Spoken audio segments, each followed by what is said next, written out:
November the 4th. Deputy Mayor, are there any agenda additions? Yes, Your Worship, there are 7 agenda additions this evening. Number 1 is a delegation from David Sheffield Greenwood Coalition regarding their strategy for enhanced outreach initiatives in Cobourg. Number 2 is a delegation from Leslie Murray, YMCA Northumberland, requesting a letter of support for the YMCA Northumberland's Investing in Canada Infrastructure Program application. Number 3 is a delegation from Rennie and Gary Kirton regarding the growth of pickleball in the Town of Cobourg. Number 4 is a memo from the Municipal Clerk Manager of Legislative Services regarding an exemption request for Mayor of the Day program. Number 5 is a response to a public meeting held on November 4th, 2019 regarding a proposed zoning bylaw amendment for De Palma lands. Number 6 is a memo from the Manager of Roads and Sewers regarding the awarding of the 2019 wheel loader tender CO 1922 PWD. And number 7 is a closed session item pursuant to Section 239(1)(I) of the Municipal Act 2001. Action recommended that the matters be added to the agenda. Any discussion? Seeing none, all those in favor? Carried. Are there any disclosure pecuniary interest of members of council? Seeing none, Mr. Larmer. Thanks, Your Worship. We have delegations. And first, we have Richard Pope and Margret Bain, Willow Beachfield Naturalists, regarding a natural heritage waterfront park.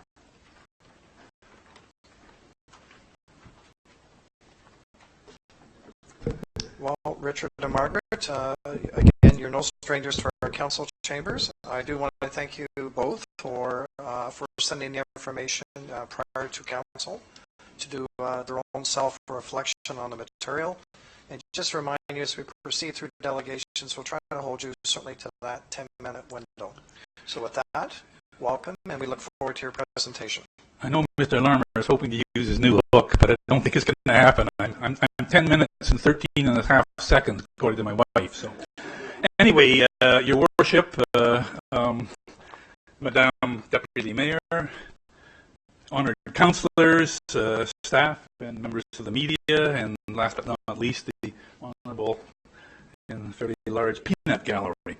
On behalf of the Willow Beachfield Naturalists, we're here to present a proposal for a new natural heritage waterfront park. And please note that this proposal in draft form has already been presented to the Heritage Advisory Committee, the Parks and Recreation Advisory Committee, the Planning and Sustainability Advisory Committee, the Sustainability and Climate Change Advisory Committee, and the Ganaraska Region Conservation Authority. So don't plan on telling me I have to go to these people afterwards and get this through them.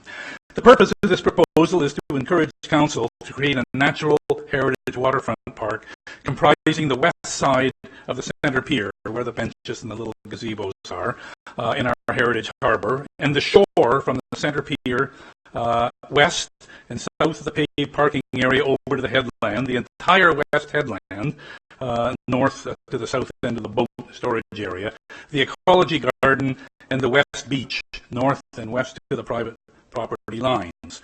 It's essential to give this area permanent protection from development before something bad happens. The ecology of the area is very fragile.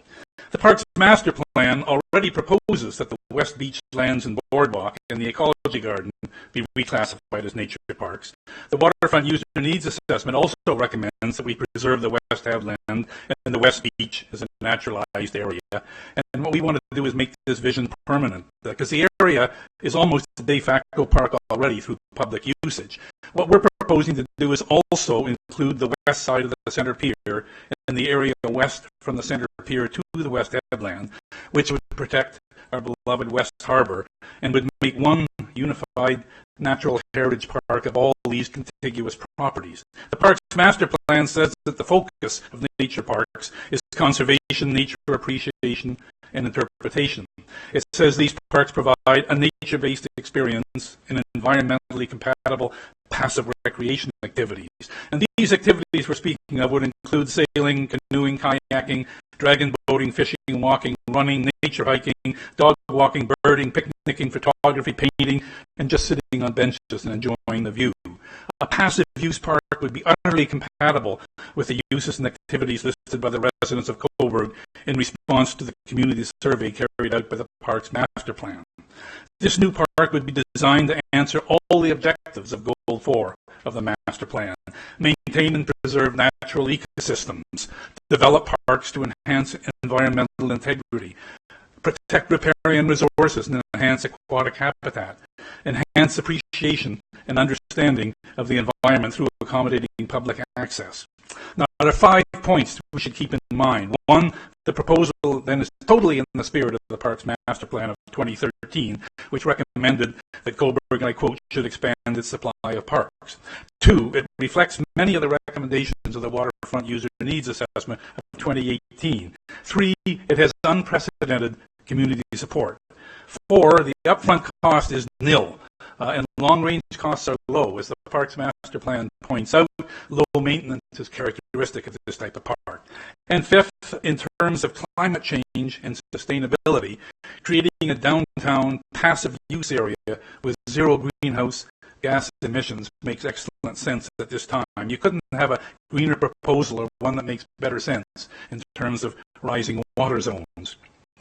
The natural value of the area is virtually indisputable. See the Parks Master Plan and the Waterfront User Needs Assessment, particularly in the latter Appendix H, a detailed natural heritage report by the senior certified ecologist at Landscape Ecology and Natural Heritage Planning. The importance of the area for birds is legendary. Over 268 species of birds have been recorded around the harbour. Birds, like boats, need protected open water, and our harbour offers the best protection between Oshawa and Presqu'Île. It's a great spot for wintering gulls. Over 15 species have been recorded. Snowy owls, we all know about that, and waterfowl. It's a migration hotspot in both the spring and the fall for shorebirds and other birds, and many rarities have been recorded, and for that you can see Margret Bain's Wildlife of Cobourg Harbour. The plant life of the area is exceptionally rich. 248 species of plant have been recorded on the West Headland and West Beach, including some very unusual ones. The Waterfront Regeneration Trust identifies the Cobourg West Beach as a significant natural area, the largest, and I quote, the best representation of Lake Ontario Beach between Toronto and Presqu'Île. And it must be understood, keep this in mind, and I quote the report, Lake Ontario beaches are provincially rare, with only 0.2% occurrence along the entire waterfront. And we have the best one, better than the one on Toronto Island, which is the other one. The great cultural heritage value of the area must also not be overlooked and undervalued. The West Headland was built shortly after Victoria Hall. The harbour is even called our Heritage Harbour. And the whole landscape we're talking about has great and enduring cultural value, the very definition of the word heritage. The new proposed cultural master plan for Cobourg recommends, and I quote, the town review landscape features and put in place appropriate protective measures. A quick word on the jurisdiction issue, since this has come up in the past. Since 2002, the town has owned the entire shoreline of the West Harbour and its entire infrastructure, including the centre pier, and therefore may properly pass a bylaw creating a park on land that it already owns. If it so wishes, the town then can protect the West Harbour from encroachments like marina expansion, for example, through municipal bylaw, just as it prohibits fishing from the land area around the marina, and may decide to prohibit swimming in the West Harbour. Though neither the town nor the federal government actually owns the water, as it turns out, it's held in common by the Crown and managed for the benefit of everyone, protection of the land surrounding the harbour allows the town to protect the open water and in no way interferes with the public's right to navigation, which right is under the jurisdiction of the federal government and regulated by acts such as the Canadian Navigable Waters Act. To the contrary, and ironically, it turns out that new dock structures and boat slips in the area, which indeed would impede the public right to free navigation, and any proposed expansion of the marina, turns out would have to comply with the applicable requirements of both federal statutes, the Navigation Protection Act, the Fisheries Act, and probably the Impact Assessment Act, as well as provincial statutes such as the Environmental Assessment Act and Public Lands Acts. Now, it's important to note that although the inclusion of the west side of the center pier and the shoreline running west to the west headland definitively forbids marina expansion into the area and protects the open water of the West Harbour, it does not forbid dredging of the harbour, does not hinder boat traffic to and from the current boat launch, and an accessible dock could still be considered in the area immediately east of the current boat launch. And finally, creation of such a park would not mean that the town is taking any kind of position at all on the potential acquisition of a boat lift. All it means is that it would have to be placed outside of the actual park boundaries. In light of our rapidly increasing population, Cobourg is phenomenally lucky to still have in its downtown core a discrete, easily accessible, and relatively unspoiled area like the West Harbour, West Headland Ecology Garden, and West Beach. Other towns would die to have that kind of green space. Toronto's having to build it at the Leicester Street Spit. But as I mentioned above, the area is fragile. The West Headland was badly damaged almost overnight in 2014. And the West Beach, give me a bulldozer and I'll wreck it in 2 hours, so there'll be no point in ever even talking about this anymore.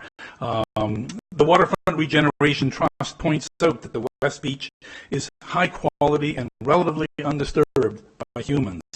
And let's keep it that way. And this is why we're asking for protection now. We want something left to enhance when the town's ready to take action. The specifics and the timetables can be worked out later. For example, the Ecology Garden presents a special case, and the Legion ownership of the north strip of the Ecology Garden would have to be kept in mind. The feasibility of including the Ecology Garden, as recommended by the Parks Master Plan, would of course have to be examined in consultation with the Board of Directors of Legion Village. A second example, the school board ownership of a section of the boardwalk and beach presents a second example of a problem that would have to be addressed. The problem makes it even more important for the town to create a surrounding natural park.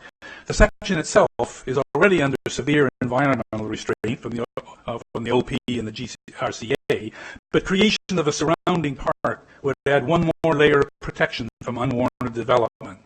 In light of the de facto nature of long public usage of this land, which might guarantee right of passage for the public, if not more, the town would of course have to seek legal advice on how best to handle this issue.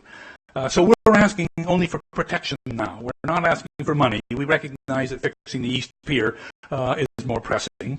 The first proposal from Willow Beachfield Naturalists recommending the harbour be preserved as an open space was written and presented in 1994 by Clive Goodwin, 25 years ago. I made the last proposal in January of 2016, and it was approved by the council, approved by Parks and Recreation. Of course, nothing happened.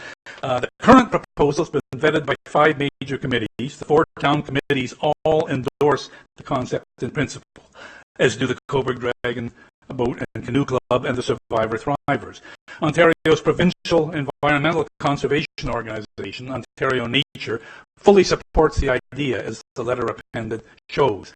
So my point is, and I'm closing now, Brent, I'm sorry, it's time to act. Now, I'm going to make a couple of recommendations. The council is, of course, not bound to them. They can do what they want with them, but my horror was that this would be received for information, which is the black hole of Calcutta. And I don't want this to go down. My other 3 presentations are very lonely down there, and they're getting wet, and they're hungry, and I don't want this one to go down and keep them company. So I made a couple of recommendations. The first one is that council find a way to initiate the creation of this natural heritage waterfront park and bestow protection on the area immediately.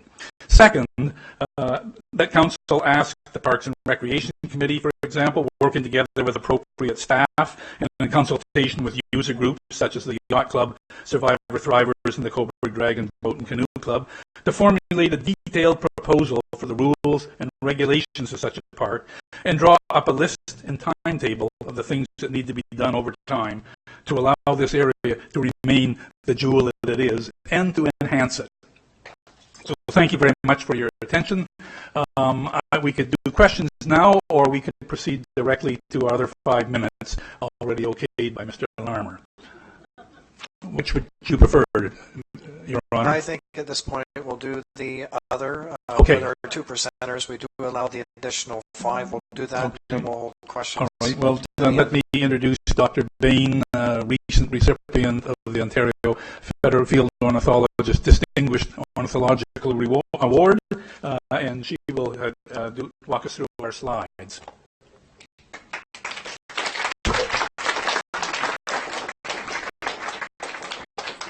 Thank you very much, Your Worship, and councillors, and ladies and gentlemen. You've seen the main picture of the harbour that Richard has been describing, so I just have some visual things about what he's been talking about. This is our beautiful West Beach. It may not look beautiful to everybody, but it is in fact a rare example of a very rugged ecosystem where plants have adapted to very dry, stony conditions. There are numerous interesting plants there already. It has many dwarf willow species. This is beach wormwood, spotted knapweed. So this is really one of the hidden treasures that Cobourg probably doesn't realise that it has. So I'd like to go to the headland next. This was a picture taken 10 years ago, which shows how beautiful it was. That was a very thriving ecosystem with a great diversity of plants and animals. And then this happened. 5 years ago, there was a huge amount, tons of dredging material just dumped willy-nilly right on top of the headland. And worst of all, it was actually grossly polluted, contaminated with sharp bits of glass, plastic, wire, old bricks, goodness knows what all. Those of you nearest the pictures may be able to see there's even some grass seed that somebody has hastily put on top of it, I suppose hoping that something will grow and cover it up, which of course didn't happen.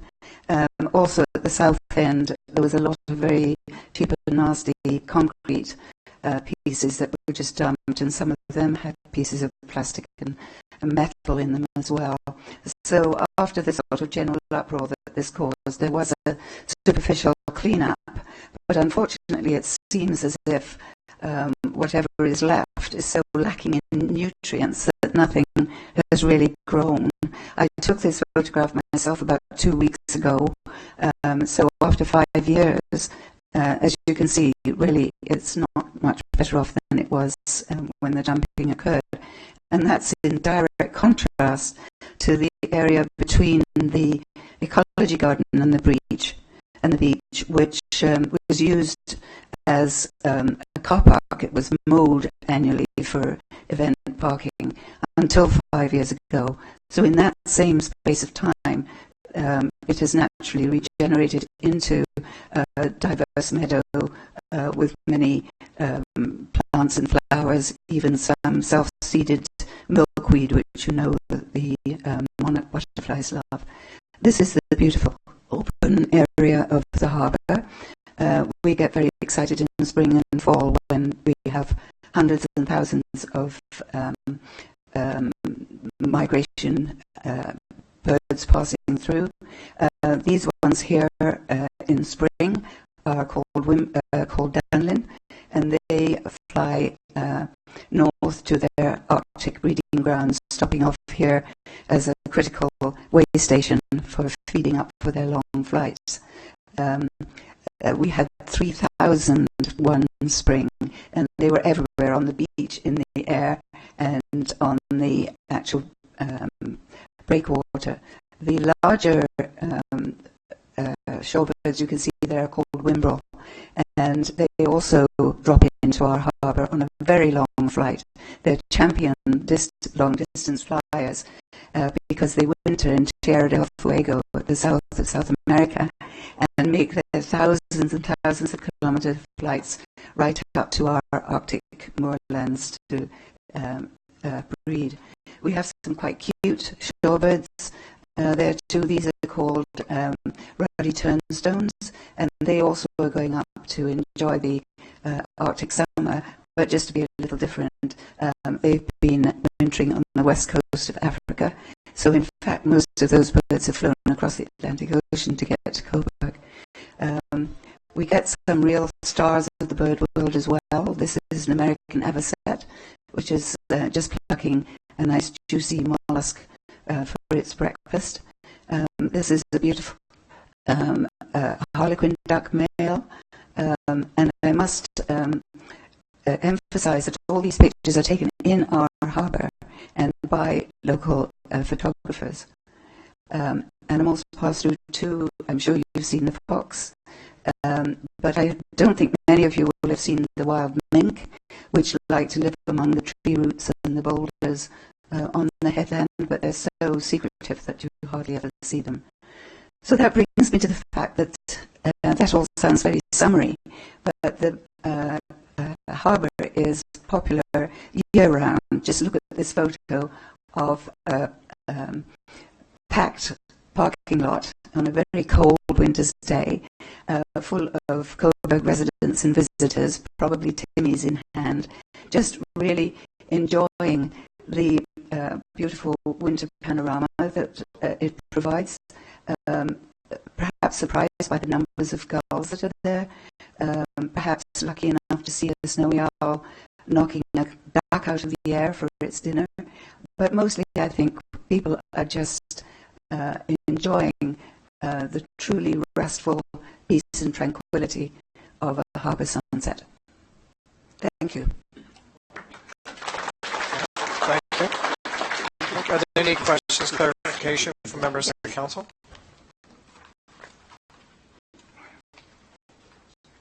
Councillor Darling?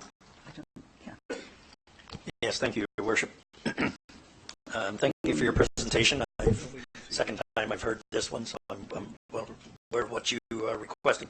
Mr. Pope, you mentioned the accessible dock, locating it east. Did I hear that correctly? Locating it east of the current boat lodge? Yes. Okay. I haven't had a chance to look at the Waterfront master plan, but I was thinking in the master plan it was proposed to be much further west in concert with the Dragon Boat area, so it would be a short walk there. I thought that was another dock. I thought the accessible dock was one more substantial one for general public use, and the one you were talking about was to be a seasonal dock, just where you're talking about.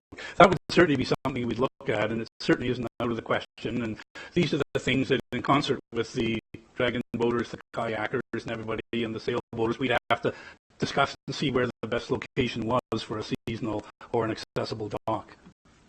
Thank you. Other questions, members of council? Councillor Burkett?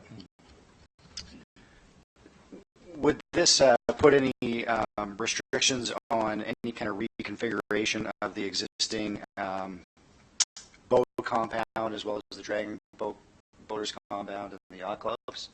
No, it wouldn't, but it would be an excellent time to undertake such a thing as that. For example, if one was going to reconfigure the boat compound, moving it 30 feet to the north and extending it up towards where the paved area on the street is, would mean that there would be a direct access from the west headland around to the center pier. Right now, it's almost impossible because it's a wet area and it's quite precipitous to get through there.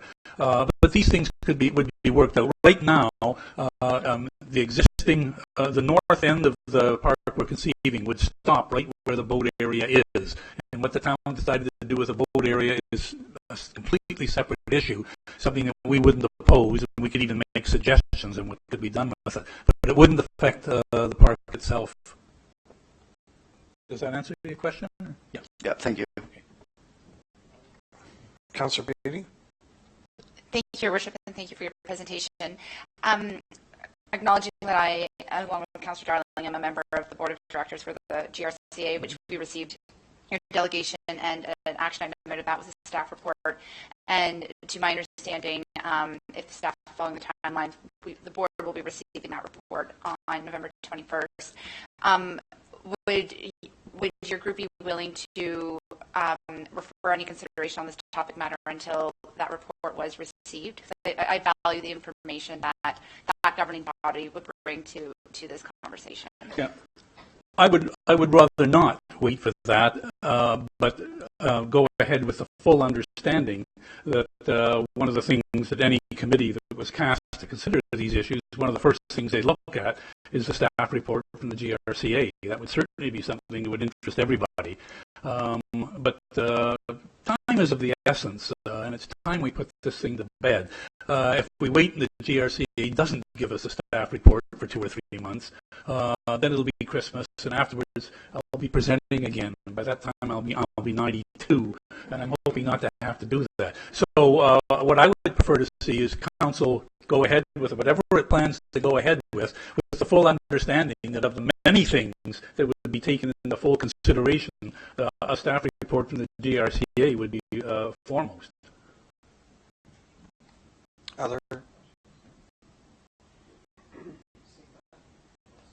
Seeing none, thank you both for your presentation. Okay, and thank you, Your Honor, and the entire council for their patience in listening. I hope it's the last time. Okay. Please hold your applause. Thanks. Next, Your Worship, Mr. we Monahan. have delegation number 2 from David Sheffield, Greenwood Coalition, regarding the strategy for enhanced outreach initiatives in the Town of Cobourg.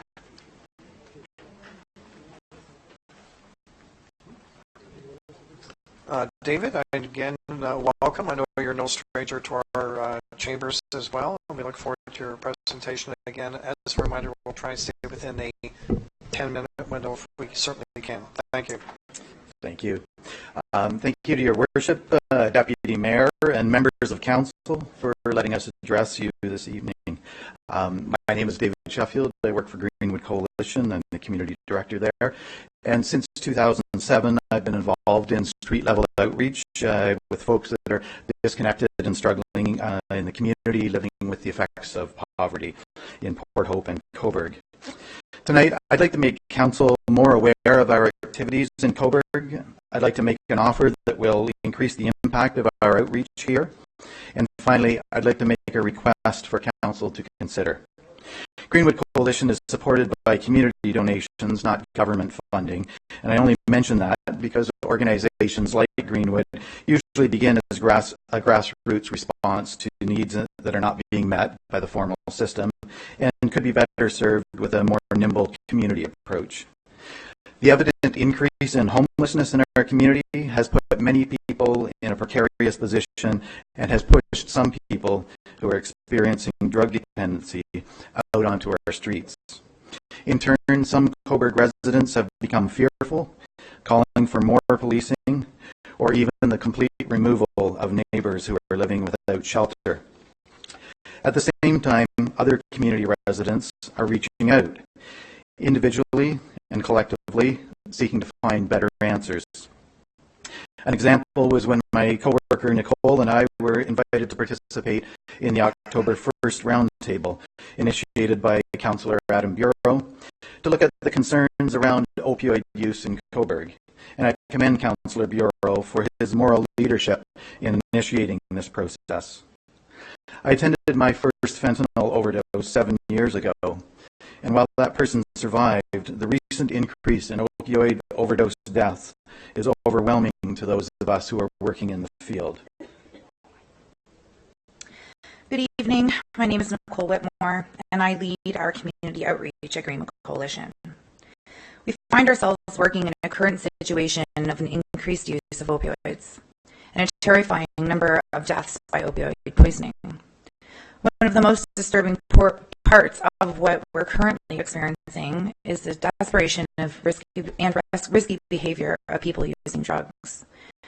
We hear some of our friends say that they don't have a plan to die by suicide, but they don't care if they live, so they'll take their chances.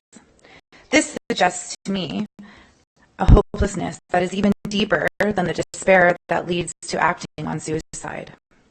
Here in Northumberland County, 12 people have died from opioid poisoning since January 2019. When I'm on the street, the type of things I offer as part of outreach are distributing harm reduction supplies and returning used needles, providing clothes, food, sleeping bags, helping connecting with other services, and most importantly, support built around a trusting relationship. 13 years ago, I was no different from the people that I now support. I was an IV drug user, homeless, and isolated from my hometown and family. When I was offered an opportunity to come back to Cobourg, I took it. The only support that I had was from my family, even though trust had been broken down over my 8 years of substance use. I knew that I needed something more than a 28 or 28-day treatment program, as I had tried that in the past with no success. I found a home for troubled women and was fortunate to have the support from a local church to cover the costs. The program was for 13 months. I stayed for 7. It was there I learned about myself, my addiction, my traumas, and the importance of healthy relationships. Today, I do my best. I do my best to be the trusted support person for people who are struggling. Many of them that don't have family they can lean on, or a person they can call when they are in need. Over my years of spending time with people who use drugs, I've learned some things that have changed my way of thinking. I no longer think of drug use as bad choices by people who, quote, should know better. Every person that I've met who is dependent on opioids or other substances is treating their pain. Sometimes it's physical pain, but always it's emotional and psychological pain. The kind of pain that typically has its roots in childhood trauma and has often alienated that person, leaving them to manage in shame and isolation. But that's not the whole story. We have many friends who have reached out for help, and like Nicole, are at some stage on their journey of recovery. So my hope is that we will be mindful of the people involved, and as we pool our strengths to build a stronger and healthier community, we will enable more of these positive outcomes. At the Opioid Roundtable on October 1st, I heard solid support for this council to endorse the recommendations from the AMO, the Association of Municipalities of Ontario, for addressing the opioid overdose emergency. I also heard solid support for council to adopt the HKLN drug strategy as a guide for taking action in our community, and I trust that those will move ahead. Finally, the roundtable overwhelmingly agreed that the highest priority for immediate action was increasing street-level outreach to those most affected by the current untenable situation. And that brings me to our offer. Greenwood Coalition is willing and able to offer an increased street outreach initiative in Cobourg. This initiative is a committed partnership with staff from the Community Mental Health Services at Northumberland Hills Hospital and from the Community Health Centres of Northumberland. The parts are in place for this enhanced outreach by Greenwood Coalition, and it could begin work immediately. This initiative obviously will not solve the complex needs in our community, but it will address several key priorities of that regional drug strategy that I referred to, such as the need for diversified supports in the community, the need for decreased stigma associated with substance use, and the need for an urgent response to opioid-related events and deaths. And it will make a difference for our most vulnerable neighbors. In order to make this possible, we're requesting cooperation and support from the Town of Cobourg for a proposed once-a-week half-day drop-in location that would provide a safe space to meet with individuals, assist with practical needs, and offer a fast track to other health and social supports. We're hoping that Council will give serious consideration to providing and/or funding an appropriate space and shared expenses for this outreach drop-in. Thank you for this opportunity to speak to you about this important and urgent matter. Okay, thank you both for your presentation. And David, it's my understanding that you have made a submission through our community municipal funding this year in the budget. Is that correct? The community grant, yes, we have an application in regarding the Imaginate event here in the new year. Thank you for that. I'll open it up to the floor. Any questions to our guest speakers, delegates? Councillor Beattie?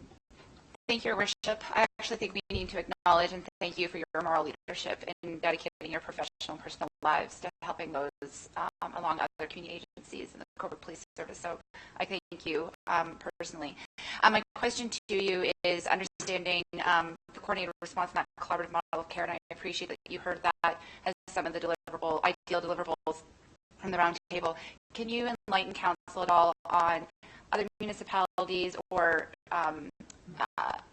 other case studies where you've seen that type of collaborative working as an emergency or transitional model of care? Yeah, there are a number of communities where this approach has had an impact. As we know, the situation in Cobourg right now is challenging for us as a small town, but we're not unique. And so a lot of larger communities experienced some of what we're experiencing much sooner. And so models of this kind of collaborative outreach, also peer navigation, peer support services are something that we've been looking at in a number of other communities, and I think that the pattern that is there is there's evidence developing for that. Councillor Beattie?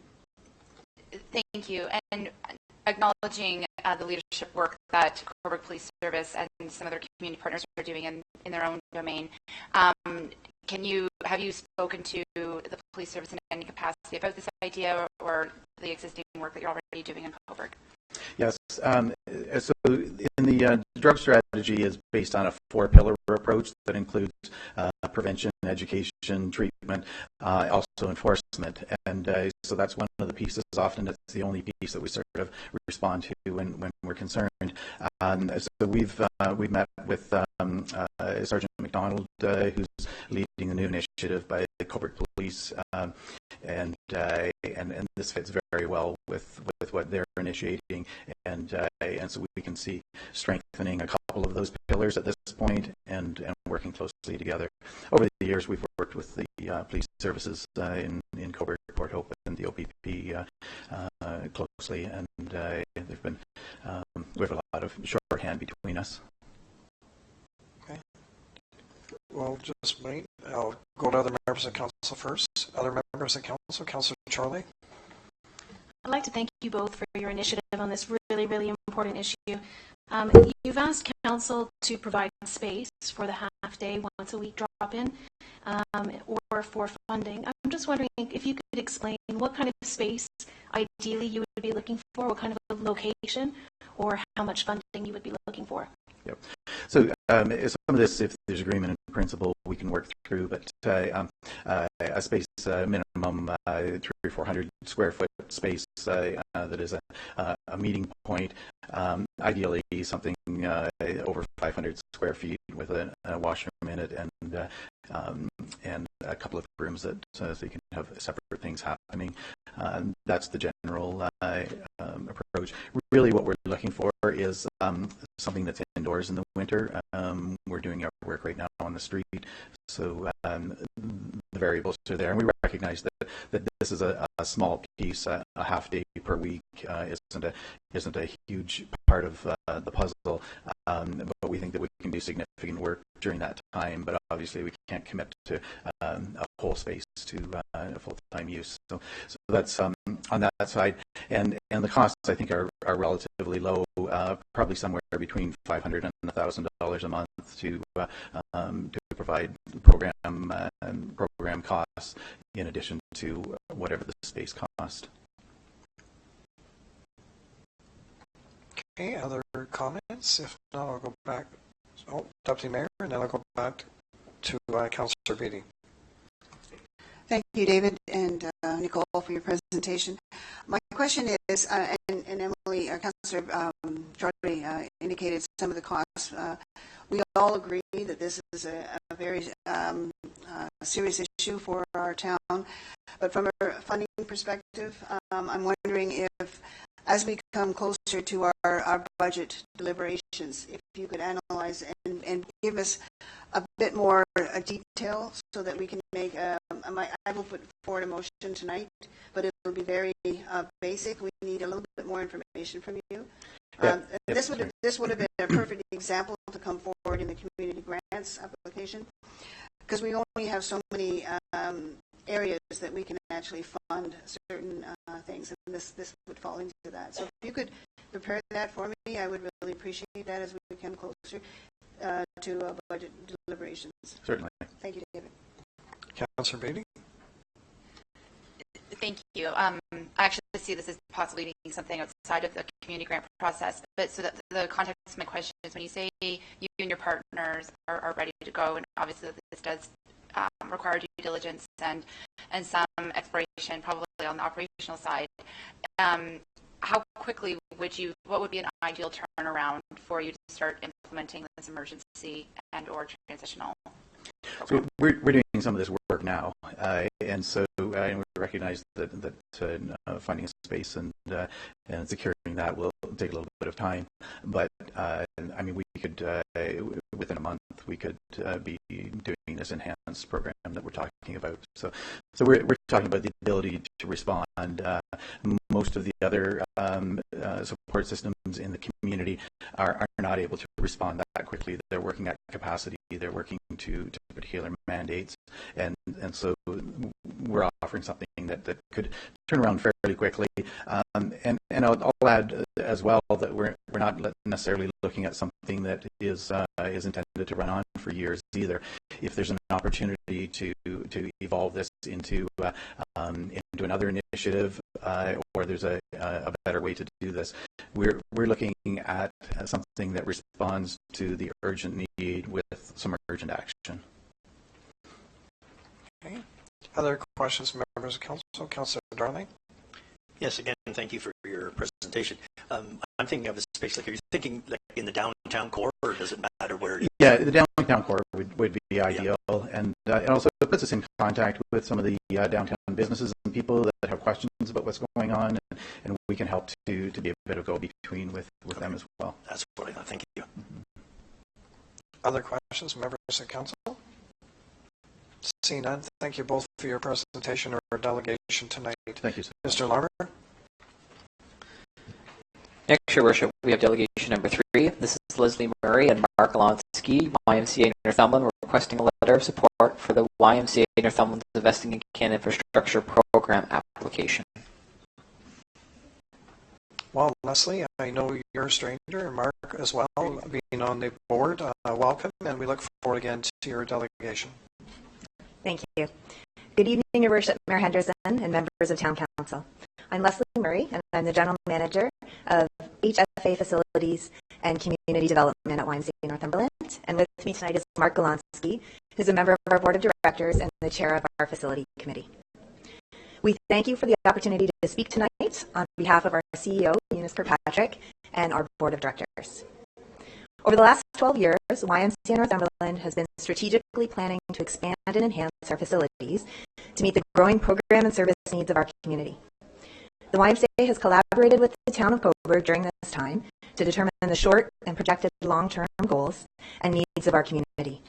The YMCA and the Town of Cobourg have a long-standing partnership, and through a purchase of service agreement, YMCA Northumberland has provided lifeguarding services at Victoria Beach and operated Centennial Pool for more than 27 years. The YMCA values this partnership and the Town of Cobourg's ongoing commitment to the safety of our residents and visitors. The Town of Cobourg and YMCA Northumberland share a commitment to providing programs, services, and facilities that positively impact the health and well-being of the people we serve. Additionally, the town and the YMCA must continue to work together in partnership to create safe and enriching recreational experiences and meet the needs of our community. Through community consultation and professional needs assessments, the necessity to increase aquatic facilities in the town of Cobourg has been clearly demonstrated. The guidelines for developing public recreation standards from the Ontario Ministry of Culture and Recreation, Sports and Fitness Division identifies the population threshold for an aquatic facility as 20,000 people. The 2016 census reported a population of 19,440 in Cobourg, and this population is projected to reach 26,000 by the year 2037. Currently, the residents of Cobourg are served by a single indoor pool constructed in 1980, operated by YMCA Northumberland, and supplemented by a municipally owned outdoor pool constructed in 1967, operated by the YMCA during the months of July and August. Although well maintained, the age of these facilities presents a significant risk, as any substantial maintenance issue could require a shutdown, leaving the town of Cobourg with no local access to aquatic facilities or programs. As identified in the Town of Cobourg Recreation Strategy and Implementation Plan from 2016, residents identified a new aquatic facility as one of their top 3 recreational needs. Residents 50 years and older also identified a new swimming pool as one of the top 3 recreational assets that would promote increased physical activity levels. Residents surveyed through the Cobourg Community Centre and YMCA Northumberland Joint Facility Needs Assessment in 2017, a study jointly funded by the Town of Cobourg and YMCA Northumberland, identified that the most common reason that residents leave Cobourg for recreation is to participate in aquatic programs in the neighbouring town of Port Hope, where the modern aquatic facility and therapy pool more closely meet their needs. The median age of residents in Cobourg is 49.6 years of age, with a significant portion of our population aged 55 years or older. Aquatic programming is highly recommended for older adults, and having access to a warm therapy pool is essential for exercise for many chronic conditions. As a community surrounded by water, it's essential that our residents have the opportunity to learn to swim. Each year, more than 3,100 local children and youth participate in instructional swimming lessons at YMCA Northumberland, learning the skills that could potentially save their lives. Additionally, over 700 grade 3 students participate in the Swim to Survive program at the YMCA, free of charge, thanks to our sponsors, focused on drowning prevention and surviving aquatic emergencies. Many local youth and young adults participate in aquatics leadership programs and gain meaningful employment as YMCA lifeguards or swim instructors, which attributes to the YMCA being the largest employer of youth in Northumberland County. YMCA Northumberland has explored and pursued numerous ways in which it can meet the recreational needs identified by our residents, including partnering with the Town of Cobourg at the Cobourg Community Centre.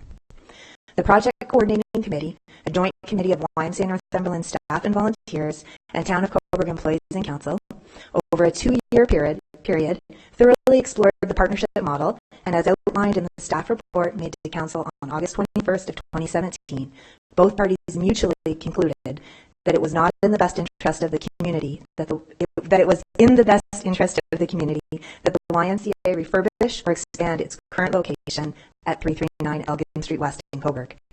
It was also recommended that the existing YMCA facilities require significant improvement and expansion to meet existing and future community service needs and expectations, that a new and improved aquatic center was desirable and needed, and thirdly, that the town would assist the YMCA with the expansion and refurbishment project and would commit not to build or allow the building of indoor aquatic facilities at the CCC or other town properties without completion of a needs assessment and partner impact study with the YMCA as an active partner in the process.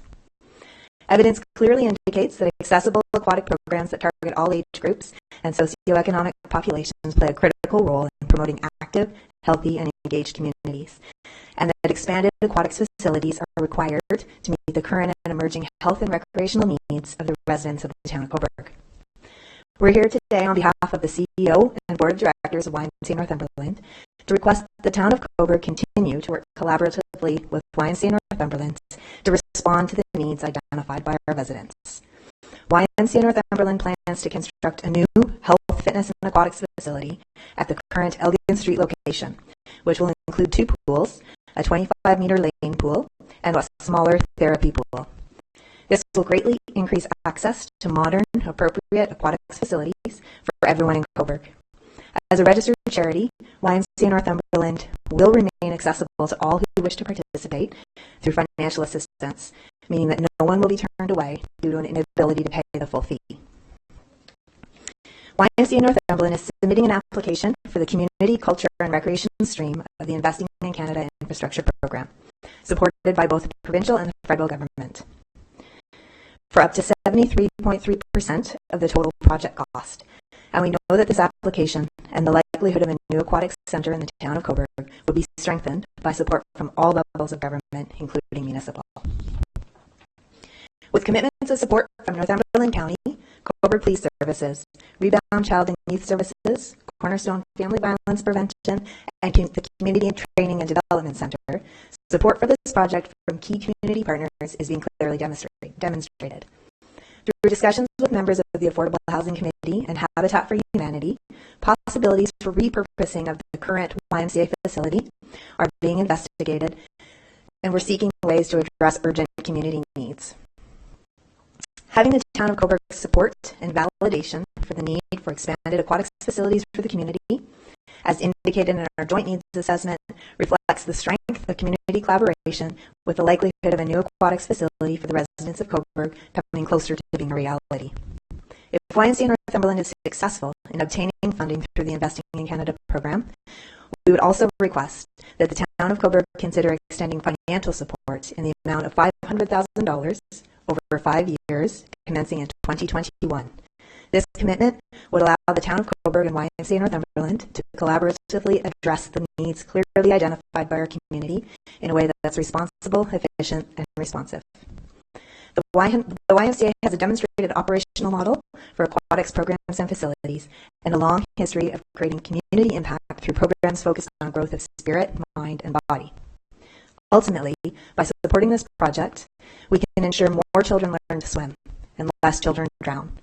More youth remain active, more families have a place to engage in healthy behaviors, and that more seniors have access to programs operated in appropriate facilities. The Town of Cobourg and YMCA Northumberland have collaborated in various ways for many years, which has served our community well. We hope to engage the town and the community next year as we recognize the YMCA's 150th anniversary in Northumberland County. On behalf of the leadership of YMCA Northumberland, thank you for your time tonight and your consideration of our request, and also for committing to our shared vision of healthy, inclusive communities. Okay, thank you very much. Could you just provide, about most of the information, could you provide for me the date that you were looking for? I know, just as you announced. Commencing in 2021. With that, I'll open up to members of council. Questions of clarification? Deputy Mayor?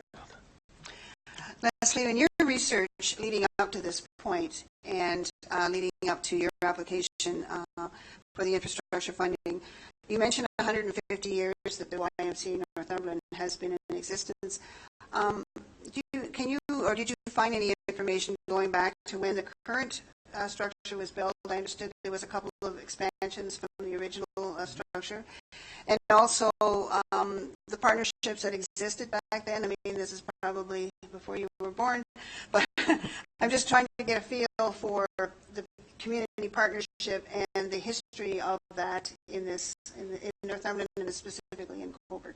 Absolutely. So the current facility was constructed in 1980, and the facility was constructed in 1980, and the partnership with the town has evolved in many different ways throughout that history. At one point, the town actually owned the property that the Y is housed within. We've had a series of purchase of service agreements that have allowed us to deliver aquatic services in the town.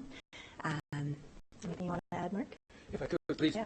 The 1980 was the original construction, as it said, but there were two additions to the building over the years to expand because of need to address those issues. The building itself is a good building, but it's difficult to expand, given that we've expanded so many times already. So we're proposing a new building at this time. Other questions, clarification? Thank you very much for your, Councillor Darling. Yes, thank you for your presentation. You said the Investing in Canada request for 73%. The deadline is coming up, I think, the 12th. When do you expect an answer back by that, or for that request? So there are really two requests this evening, one for a letter of support validating the need for aquatics facilities, and we're hoping that that can be turned around quickly. We have submitted a draft letter for council to review. We would like to explore the possibility of a financial partnership for this facility as well. We know that the deadline of the 12th is rapidly approaching, so we have to move ahead with our application, but we wanted to get that request out and on the table. My question was, when do you expect an answer back from Infrastructure Canada? Oh, sorry, from Infrastructure Canada. I thought you meant from Council. We expect to hear back in the spring of 2020. Okay, thank you. Yes. Councillor Beatty? Thank you, Your Worship, and thank you for this information. So if I understand, based on our earlier conversations, your ICIP request is for $30 million, asking for 73% of that, which is approximately $22 million. Say all boxes are checked and the green light and the grant comes through at that amount. To my understanding, the ICIP, the applicant yourself, is responsible for their cost-sharing component. Can you explain to Council the plans for where the YMCA would get that $8 million, whether it's from reserves, a capital campaign? Yep. So that remaining $8 million would come from the combination of a capital campaign, community fundraising, and debt financing. Other questions? Seeing none, thank you both very much. Mr. Larmer? Thanks, Your Worship. We have delegation number 4, which is from Robert Rennie and Gary Kirton regarding the growth of pickleball in the town of Cobourg.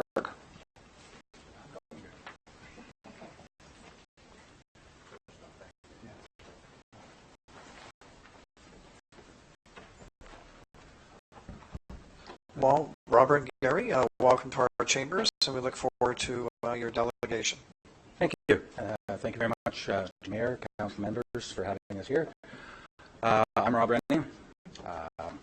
My partner, Gary Kirton, who will be speaking in a few minutes. It's all related, but two different aspects of pickleball that we wish to address. I guess first off, how many of you have played pickleball? Hey, come on, Dean. Thank you. How many have watched games? Good. Does anyone not know what pickleball is? Oh, there. Okay, made that easy. We're here for actually two reasons. One, we had a delegate come here September 3rd from the Coverdale Tennis Club asking for resurfacing of the courts there. They're badly damaged. They're being played on by both tennis and pickleball players, and that's our first objective in coming here, is to give them our support. We have a lot more players than the Coverdale Tennis does, so our support may be beneficial to them. They have about 20 odd members, and in just the past few days we've got over 60 names on a petition to have the courts resurfaced, and to recognize the town's initiative, hopefully, to put multi-purpose lines on those courts, as you have in the CCC and already on one court at Coverdale and Sinclair. Sinclair is not used for pickleball. It's used pretty much exclusively for tennis. The odd time you might see someone out there with a pickleball paddle like Gary, but for the most part it's just tennis. As for me, I came from Montreal in 1985. I played hockey and soccer, coached everything, and in the past number of years it's all been tennis and pickleball. Pickleball, as you probably know, is the fastest growing sport in North America. It's just huge. The resorts that my wife and I attend, where we winter, they are all scrambling to get as many pickleball courts in, because people, like me, choose that as a criteria where to go. So having lined courts is important, and as you saw on the action plan, please engage people who know about pickleball and tennis such as Gary and myself, before doing anything, help us, help you make an action plan. 2, very, very inexpensive to reline the 3 courts at Coverdale. Don't touch the ones at St. Clair because they're not used, but the Coverdale ones are. And 3rd, back in 2014, I was on a advisory panel to the CCC for upgrades. And at that time, there were 4 courts planned or suggested for the north side of the building at the CCC by the Senior Center. That ultimately did not make the budget, and we're 5 years down the road looking for space because we've plumb run out space to play. And hopefully by lining the outdoor courts, it'll take some of the burden off the CCC in the summertime so that they can increase their programs to the youth, the daycares, the kids, and everything else. Pickleball does attract people. It really does. And at this time, I'd like to just pass it over to Gary, who can talk a bit firsthand about that, and also to give you an example or some ideas as to what's coming down the pipe. Okay. Good evening. My name is Gary Kirton, and just a very brief synopsis of my experience. When my wife and I decided to move to Cobourg, the most important criteria for me was that pickleball was offered as a seniors program. We came out here in June of 2014. Previous to that, we came out and we surveyed the whole area. We visited a number of facilities, and we decided on Cobourg. Once we got situated, I started avidly playing pickleball. I played probably 5 times a week. Since we have moved here, and I'm not boasting, but I'm proud to say that I have helped put Cobourg on the pickleball map. Every year we've held a tournament for those that are interested. The first year in 2015, we had 58 players. This year, in June of 2019, we had 142. That's not quite a 300% increase. Locally, within the seniors that are registered at the community center, there are so many. I dare say in 2014, when we moved here, there was probably 32 players that were registered. Now I believe it's not quite up to 200, probably 180, somewhere in that neighborhood. The pickleball is just astronomically growing. This morning I came out and played a little bit, but more importantly, I came out to teach new people. There was 4 new players that were interested in playing. While we were instructing them, another 2 people came in that wanted to learn how to play. With the 3 courts that we're using on one half of the gym, there was 29 players. It makes it very difficult to get a number of games in so that you become fluid in how to play. With lining the outdoor courts at Coverdale would alleviate a lot of sitting time, especially in the summertime, where people like to get out and play, but there are absolutely no facilities to do this type of sport. Looking forward, in May of 2020, Cobourg is hosting the provincial championships in pickleball. We're planning on having 13 courts, all indoors. I'm on that committee.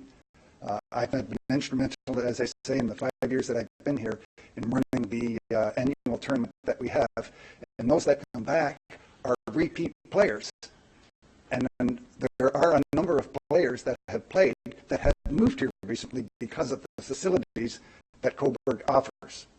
With the number of people that play and the interest that has been generated in pickleball, we're running out of space. So to reinforce the original concept that if the lines as multi-purpose lines in the outdoor courts, that would certainly help us in our endeavor to have a little more playing time. Thank you. Thank you both. Any questions, clarification, members of council? Councillor Darling? Yes, thank you, gentlemen. I'm well aware of how pickleball has been growing. I'm just curious why you said not to look at Sinclair tennis courts.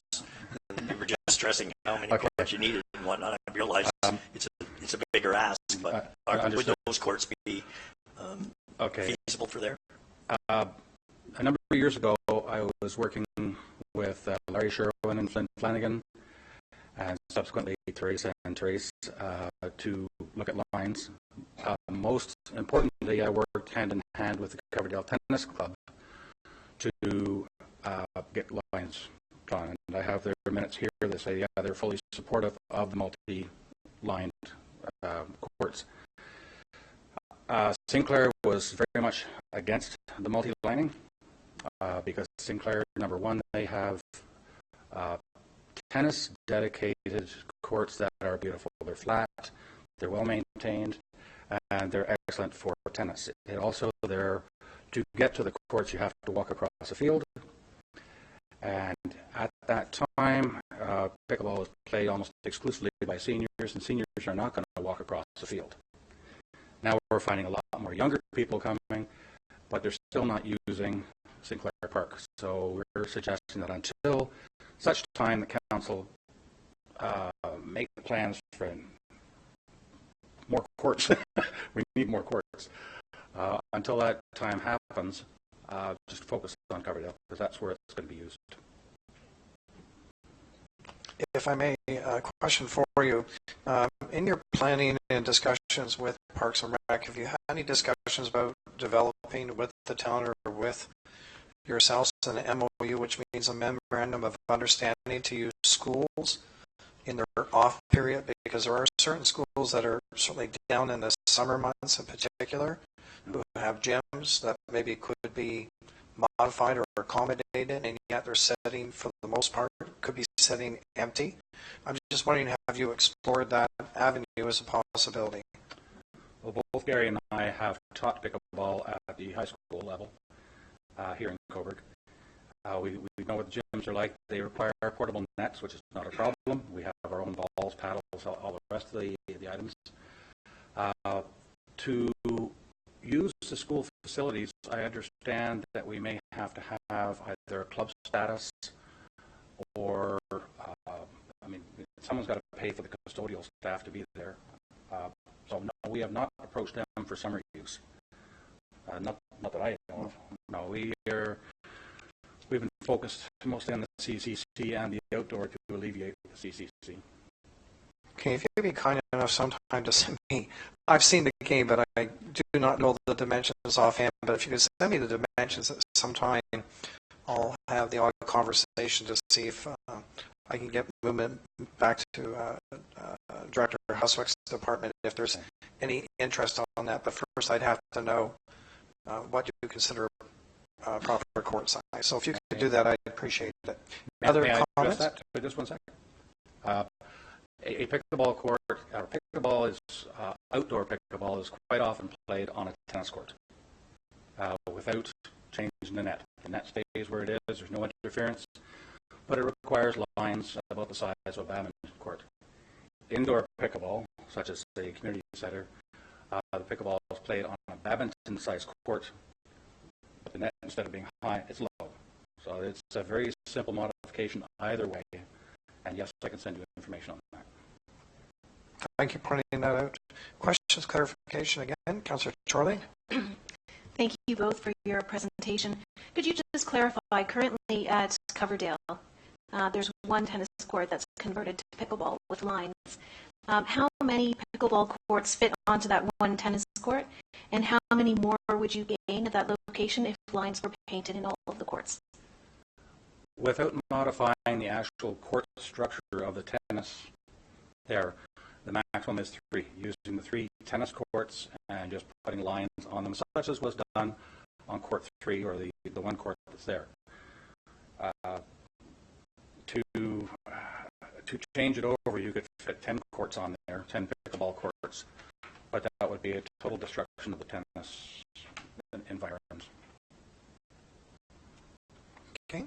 Other questions? Hearing none, thank you very much for your presentation. Thank you very much. Mr. Lummer, back to you. Next, Your Worship, delegation actions.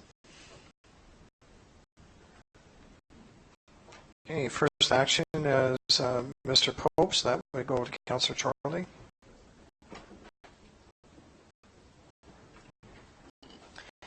Thank you. I have a delegation action for item 1, Natural Heritage Waterfront Park. And I think all members of council should have a draft of this.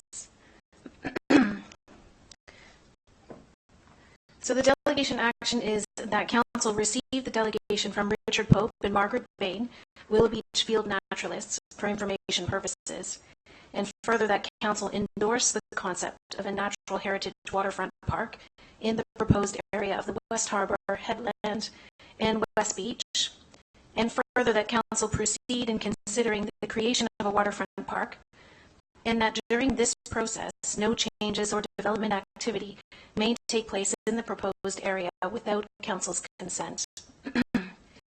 And further, that council instruct the Parks and Recreation Advisory Committee to provide recommendations to council, drafted in collaboration with staff and in consultation with the Ganaraska Region Conservation Authority, regarding appropriate park boundaries, permitted and prohibited activities within the park, accommodation of key user groups in the proposed area, the method and estimated cost of establishing the park, and a timeline of the steps needed to establish the park.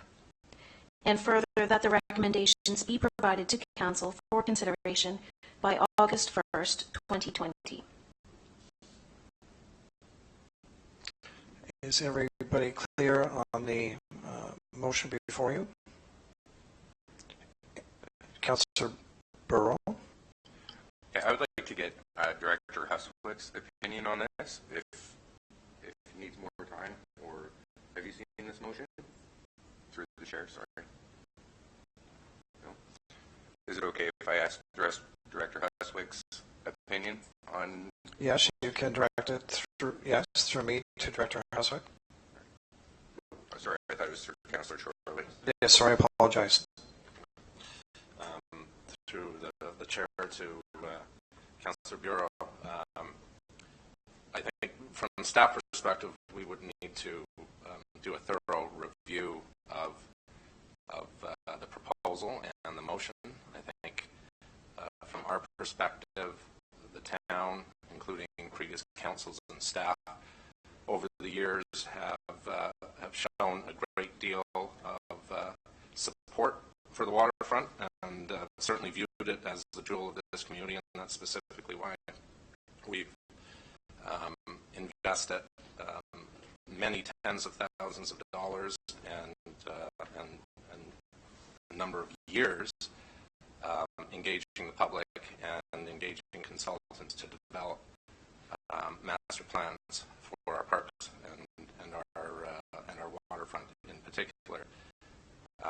We've engaged landscape architects, engineers, planners, certified ecologists, other environmentalists, and many others as part of that whole process. The result have been a number of master plans, including the Parks Master Plan and the most recently approved Parks Master Plan. Now, those plans, the Parks Master Plan in particular, was designed to enhance the urban waterfront as the primary attraction and premier destination in Cobourg. It delineates the waterfront into two areas. The West Beach is designed as a natural waterfront experience, and the harbor, the entire harbor, is an urban waterfront experience. The new waterfront plan is very much aligned with the Parks Master Plan. It has many specific recommendations to maintain the harbor as an active area, but also, as I think Council knows, very specific recommendations to enhance and preserve the natural environment throughout the West Headland and the West Beach. It is specifically designed as a new, and in the report it talks about a new community waterfront district in order to deal with the entire waterfront and all the related parks as a holistic area, so that it can be planned and managed in an integrated fashion. So I think from staff's perspective, we have some concerns that that this is duplicating but also contradicting some of the recommendations and approach of our two official master plans that relate to this area. I think from a staff perspective, we don't see the need because the municipality owns most of the properties. It's under the full care and control of the municipality. So we're not talking about trying to protect privately owned properties from future development because we already own it and manage it, and we have two master plans that are guiding the long-term protection and evolution of the waterfront. So we don't really see the need for introducing another administrative concept that doesn't exist within our master plans. We feel that there's adequate protection and not just protection, but very specific recommendations on how to enhance the waterfront. We went through a very extensive engagement process with all stakeholders. Not everyone's preferences have been included in the plan, but the plan was specifically to promote the greatest access by the most number of users. I think there's also we also have the official plan, the zoning bylaw. There's actually Mr. Franklin may have some perspectives from a planning perspective as well, if you care to hear. If I can, through your worship, to the chair and the councillor, again, the official plan and zoning bylaw outline some general provisions. Those have been refined very specifically through the Parks Master Plan and the Waterfront Master Plan to deal with more of those much more detailed sort of town-wide, larger scale type issues that the official plan and zoning bylaws deal with. So a lot of that more specifics are in those other master plan documents, and I would certainly recommend that council look to those and those existing decisions that have gone on in the past. Thank you very much for your input, both of you. And the reason I've put this substantive delegation action on the floor is because I believe that now is the time for us to take some steps to formalize the use of that area. It's already very well used by the public as a place to enjoy wildlife. It's a special environment in terms of its natural plant life and wildlife. And I think the people of Cobourg are asking us to protect this and to create a park. I think the timing is right because we are going to be going into a zoning bylaw review soon. So again, the timing makes sense. And we're really still in the early stages. This delegation action is designed just to get the ball rolling. It's designed to draw upon the input of our Parks and Recreation Advisory Committee. This squarely falls within their mandate. And staff, we have a significant number of staff who sit on that advisory committee or are there in those meetings who can provide input. And we can certainly draw upon the input of the Ganaraska Region Conservation Authority as well. It could be that later in the process, we may need to go to staff for a particular staff report once we have this concept fleshed out a little bit further. Are there any other questions or comments regarding the delegation action? Yes, Councillor Bureau. I agree that we've got to keep the wildlife and sustainability and all of that, and all for that. But this is it's been in two master plans that we keep it natural. This year in council for this term, we agreed not to expand the West Harbour and keep that natural. Do you not feel that you're duplicating what's already there? And second, I would like to defer this motion until next week. I would like to talk to planning staff. I'd like to talk to Director Heswick about this motion. I just don't feel comfortable making a decision today, especially when we're duplicating so many different things. Is that the right use of the Park and Recreation Advisory Committee's time? If it is, great. If it's not, but I would definitely like to sit down and talk to the directors of planning and Parks and Rec so that I can really sink my teeth into this.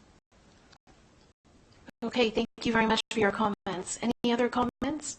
Yes, Councillor Beattie. Thank you, Councillor Torley. A question to you through you as the chair to the appropriate staff member for this.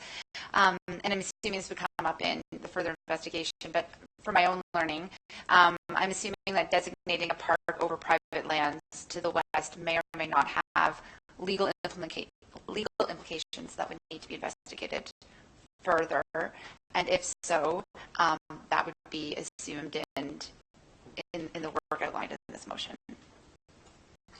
Yes, I'm not sure who to direct that question to, but I can just say that in drafting this delegation action, I was really envisioning that if the Parks and Recreation Advisory Committee felt that they needed to obtain legal advice, they could inform council that they feel that advice needs to be sought by the town's legal advisors. And then that could be, fed into the process, either sent back to the advisory committee or sent directly to council for consideration. Are there any questions about that point? Yes, Mayor Henderson. There's no doubt we have had and we will continue to have legal discussions on two pieces. Mr. Pope clearly articulated the one with the ecology garden, with the Legion Village. That's one. The bigger concern, because of the size and where it's located, of course, is the one belonging to KPR, or the Pine Region District School Board, and what we know formally as the CD West Fields. And right now they're a bit complicated. As you know, previously, we made an awareness within this council that if we're ever given a 90-day window, and I'll allow the clerk, Mr. Davey, to correct me, as you know, we have a 90-day window to proceed from the board. We may be obligated by circumstances, in fact, to rip out the boardwalk at our costs that are directly in front right now of the West Fields. So it's a very delicate discussion that's ongoing. We're hoping through staff and our CEO and the clerk to bring positive outcomes to this. But I can say at this point that's where we're at. So there is a delicate balance between what we believe we own and what is owned by what I might call private proponents moving forward. So when I look at that, and when I look at the GRC meeting we're about to have, I believe this coming Wednesday night, that will be sharing with the council a brand new shoreline management plan that I'm not yet aware of, but that's Tuesday. There's so many moving pieces. I'm very interested in learning what are all the dynamics as we put this picture together. So to comment legally, it's something again someone can advise or come to see the clerk. But certainly, I would think that would be held between the councillor, staff, the clerk, the CAO. So to say we're not dealing with legal issues, it would be incorrect. We are dealing with legal issues, and they're ongoing at this point. So that we're in that as we speak, and we're hoping in time, as I indicated, for positive outcomes as we move forward. Thank you for that clarification. There are a number of moving parts to this, and as I said, this is really about helping us move forward in the process. It's still very preliminary, and I think there's lots of time to ask questions. There's nothing here that's committing us to creating a park, simply to begin exploring this concept and working out some of the details of what a park might look like in terms of its boundaries and levels of protection. Are there any other questions or comments? Councillor Darling. Yes, thank you. As with the waterfront plan, proposing that the West Park be natural in the headlands, I am in full support of that. The West Beach and how natural it is, it's amazing, and I would hate to see that changed.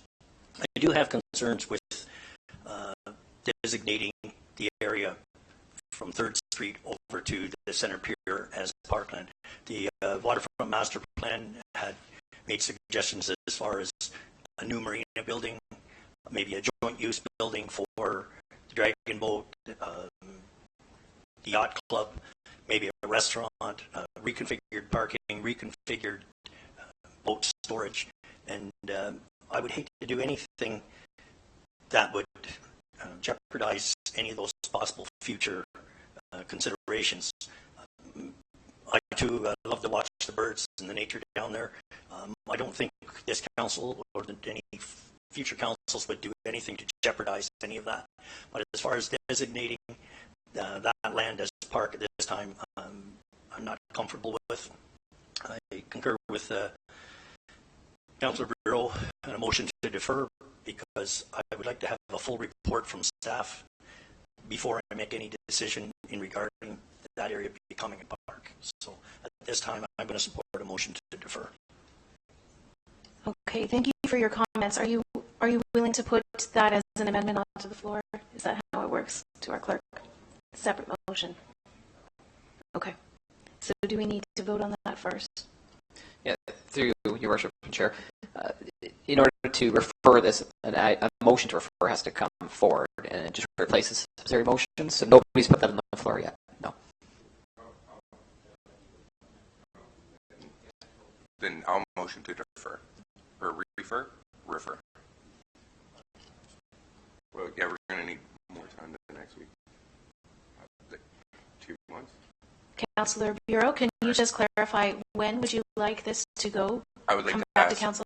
I would like to ask the director, Director Huswick, how long it would take for him to come up with a staff report to bring back to council. Just to clarify, so that would that be a motion to refer, or that would be asking for a staff report, a separate motion?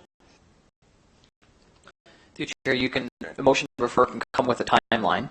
I think what the members may be suggesting is a timeline for the staff to the report to come forward, and that's the reason for the referral.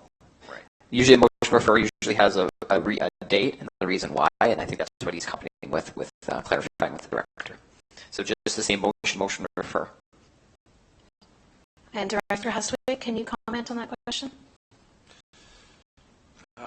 Considering we're going into the key part of budget that's going to be consuming a lot of our time,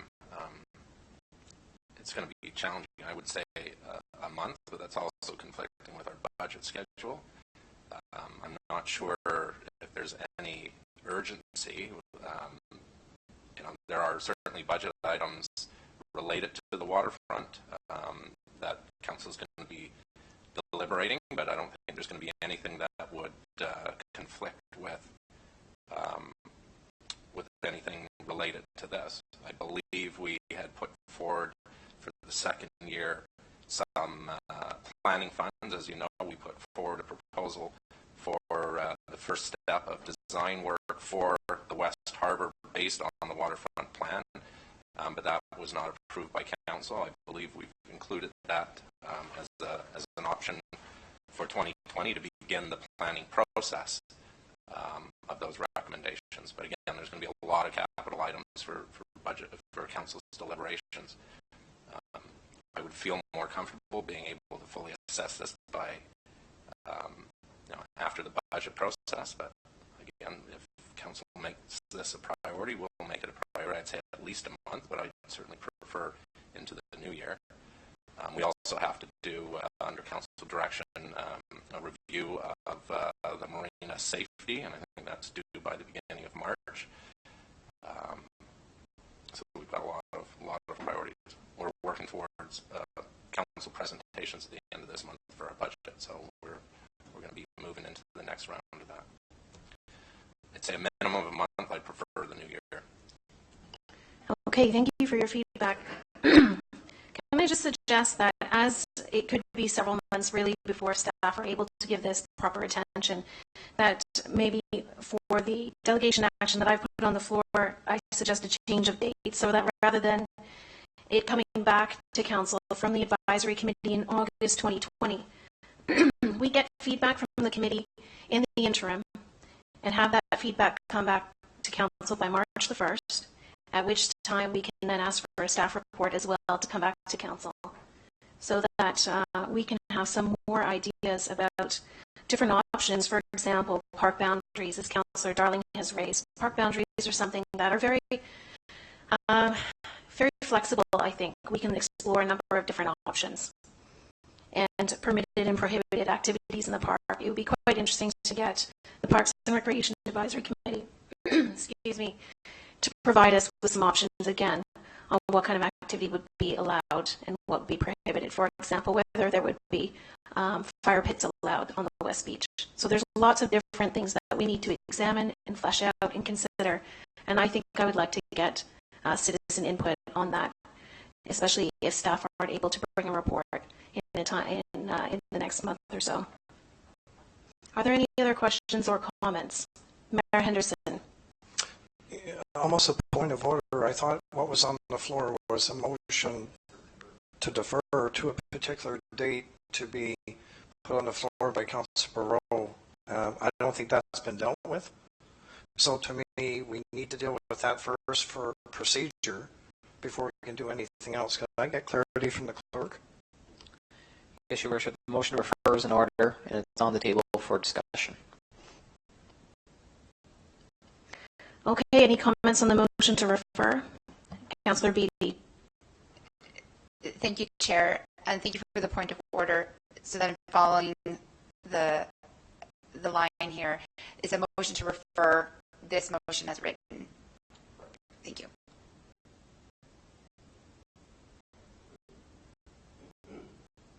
Sorry, I'm going to need some clarification. Councillor Bureau, this is a motion to refer the delegation action to a staff report to be returned by which date? February 1st. February 1st. Yeah. Okay. Are there any other comments or questions? Councillor Beattie?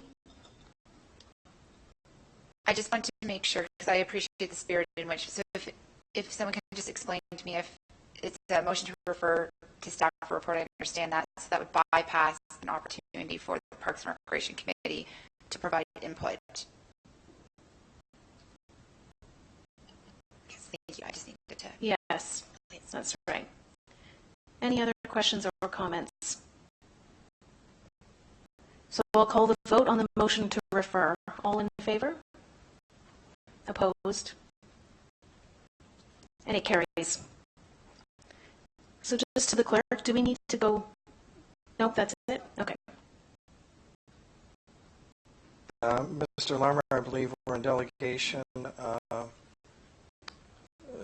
2, Your Worship. Number 2, Mr. Sheffield, and that would fall at this point to the, I'm going to pass it, if you don't mind, to the Deputy Mayor, just because it may also have implications towards the municipal grant.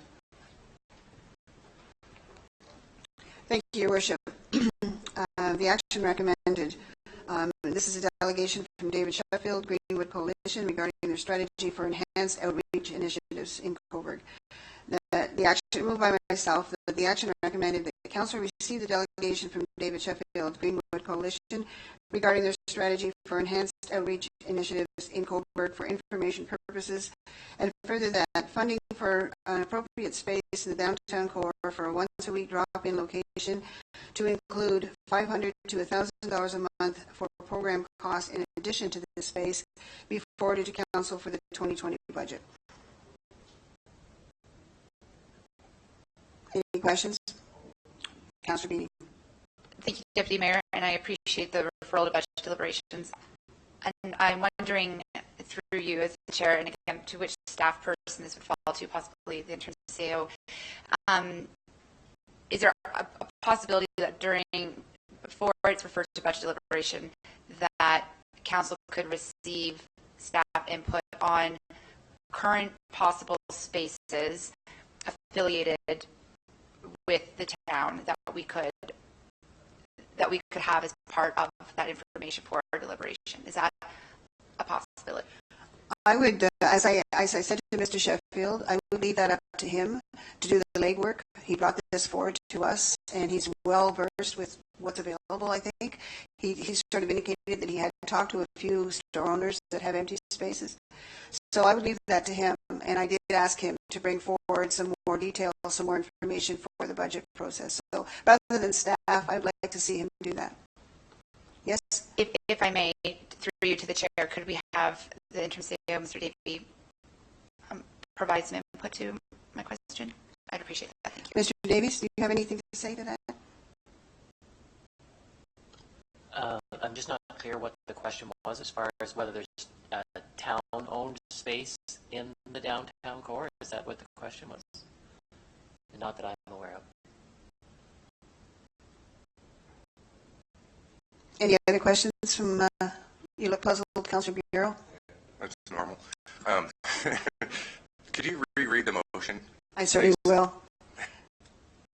The action recommended that Council receive the delegation from David Sheffield Greenwood Coalition regarding their strategy for enhanced outreach initiatives in Cobourg for information purposes, and further that funding for an appropriate space in the downtown core for a once-a-week drop-in location to include $500 to $1,000 a month for program costs in addition to the space be forwarded to Council for the 2020 budget.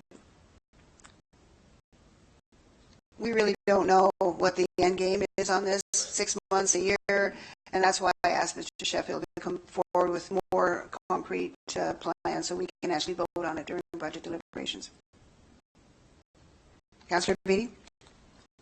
Thank you, Deputy Mayor. I'm just wondering for your consideration, given that, and I appreciate additional proposal information come forward, to me, space, then we're assuming we're predefining, because I do believe there are request is also or in to help with partnership or program funding. So I'm wondering if you would consider replacing the word space with partnership or request. I'd rather use his words. He used space, and I wrote down some notes while he was speaking. So obviously it will involve partnerships because we will have to get permission from a local merchant to our local building owner to provide that space. So I think the partnership is basically implied. But again, I'll wait for Mr. Sheffield to come back with a more concrete plan so that we can deliberate that during the budget. We don't have enough information right now. Any other questions? Okay, I'll call the vote. All in favor? Carried. Thank you.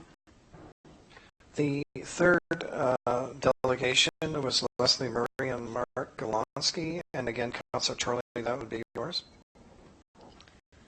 Thank you. So item 3, the delegation from Leslie Murray.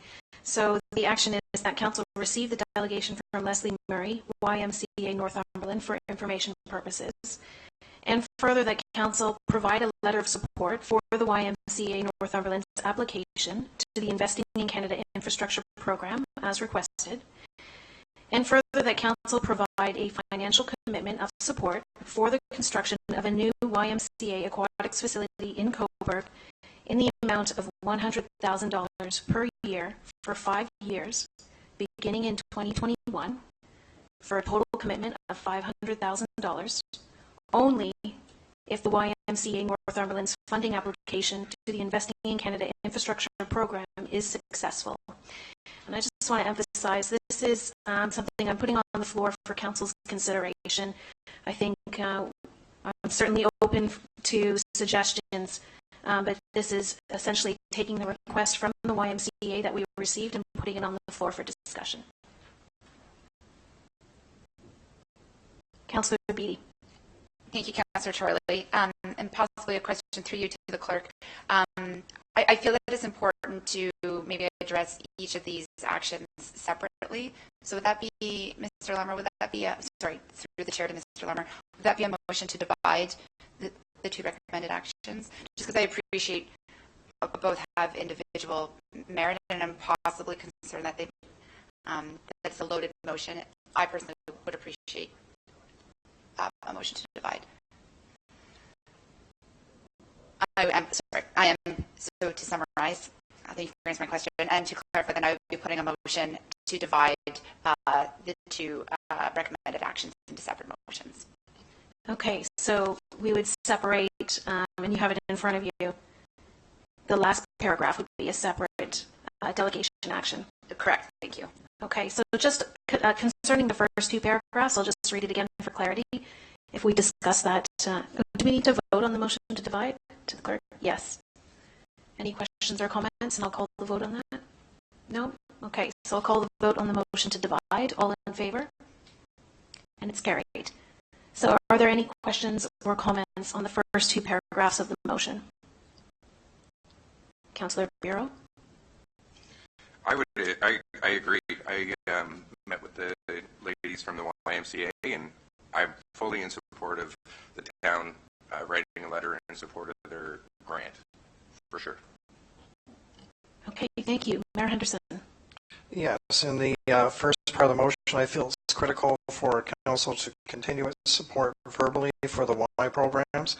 And if we could even maybe add in the date by November 12th, because I know submission deadline, they must and shall have our letter by that date, otherwise it won't be received as part of the package. So I believe it is critical that we do this so it can be passed so they can get it part of their package. Because I believe we've had a long enduring relationship as was discussed earlier. Yes. Deputy Mayor Suzanne Sagan.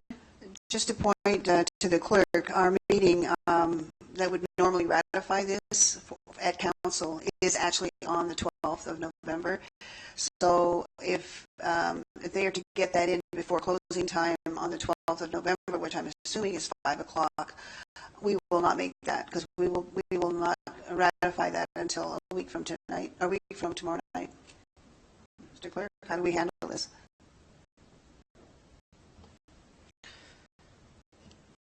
Through the chair to members of the council, wording could be inserted in the motion regarding the direction to me to send it prior to number 12 to be ratified at the regular council meeting, depending on what happens. But you are correct, the regular council meeting would confirm this motion and this resolution through council. But there is ways around it to put into the motion if you want to, a letter of support, or even in the motion you could direct the mayor to send a letter on behalf of council of support for this in principle based on the motion for approval at the regular council meeting as well. So some different things.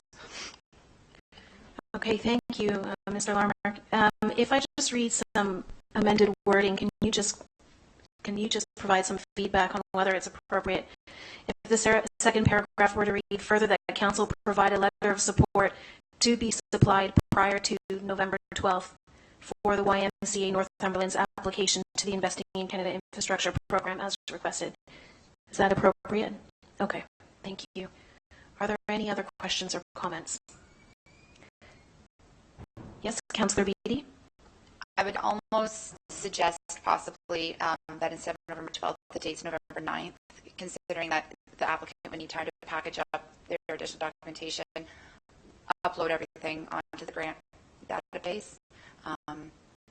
So they'd have the weekend plus a business day to do that.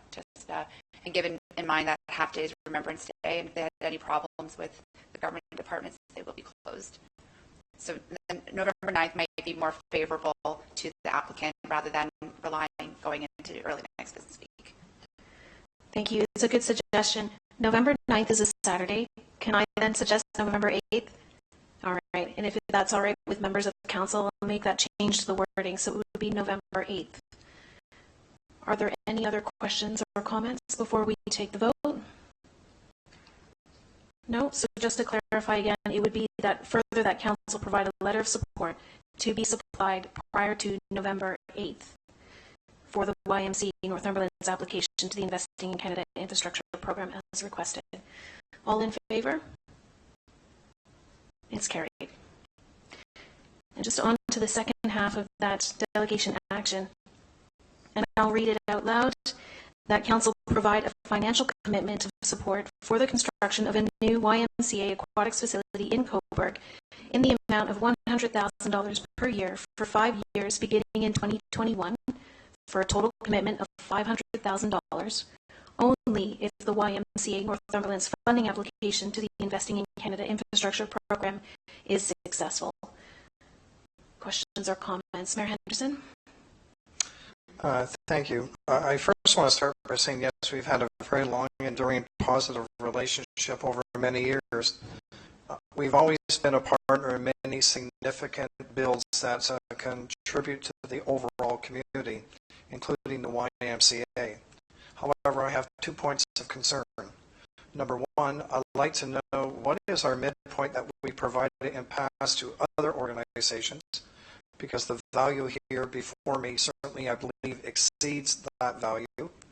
And my second concern is, as we're moving forward, I want council to be aware, we're also going to soon get requests, I believe, from the Northumberland Hills Hospital and their capital projects that they've come to council in past. I also want you to be aware by 2022 we're hoping, or the county is hoping to do $100 million build at Golden Plough Lodge, and I believe they're going to be asking for fundraising or commitments from the municipalities, including the Town of Cobourg. So again, I'm not against what this may look like, but I would like to really look at it carefully upon their successful application and have some groundwork. What have we done in the past? How have we reflected not only to the Y, but to other organizations over these last many years? I'll use the last example. This council, and Mr. David can correct me, but we committed also to hospice over this term of council, and I believe that, and Mr. Davey or Mr. Lambert can correct me, but that was $40,000, I believe, or $60,000 per year over 4 years, which is $240,000. So my answer is, I know this council is very supportive of community partnerships, but I also think we have a responsibility to make sure we can do it within our budgets, and also to do it in an equitable fashion amongst many organizations that we tend to support. So as it's presented tonight, I can't support the motion. I'd rather wait to hear if they are successful, and that would then give us time by staff to revisit these critical numbers that council may have to deal with. Okay, thank you for your feedback. I'm just wondering, is there a number that you would be comfortable in supporting? Just because my thought is that the idea here is to lend support to their application, and by having some kind of a financial commitment from the municipality, it will strengthen their application. I'll leave that with you to think about. Councillor Beattie? Sorry, I appreciate that you had a question back to the mayor, so if you're not commenting, I can go ahead. Thank you. I appreciate the spirit of the second recommendation. I'm just wondering if we could consider procedurally, as we've done with a smaller request that just came through, if this can be, if we can refer to budget deliberations. Just, I think procedurally we've done that a lot with other requests, regardless of nature or size of the request. So it would be pending approval during the 2020 budget process?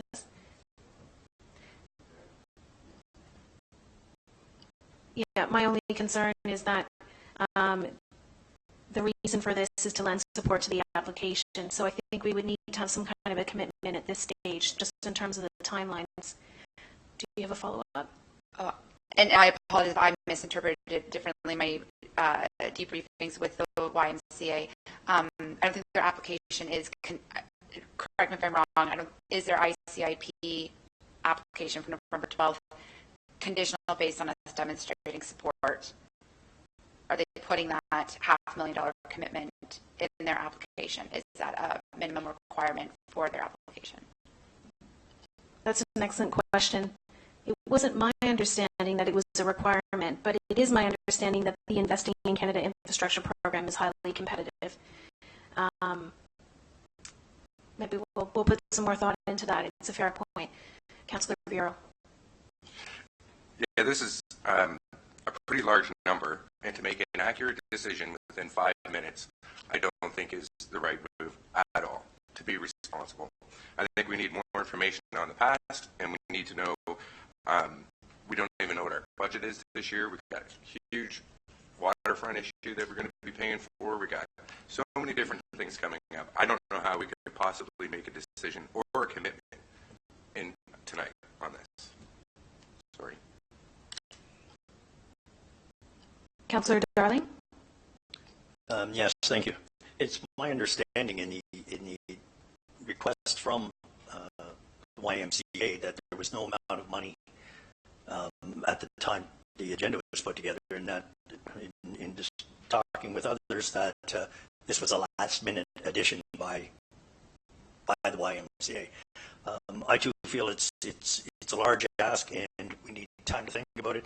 I'd be much more content to wait to see if they got the funding. If they don't get the infrastructure, I'd hate for it to get out in the media that we've supported them to the tune of 500,000 when truly we're not supporting it until such time as they get the funding.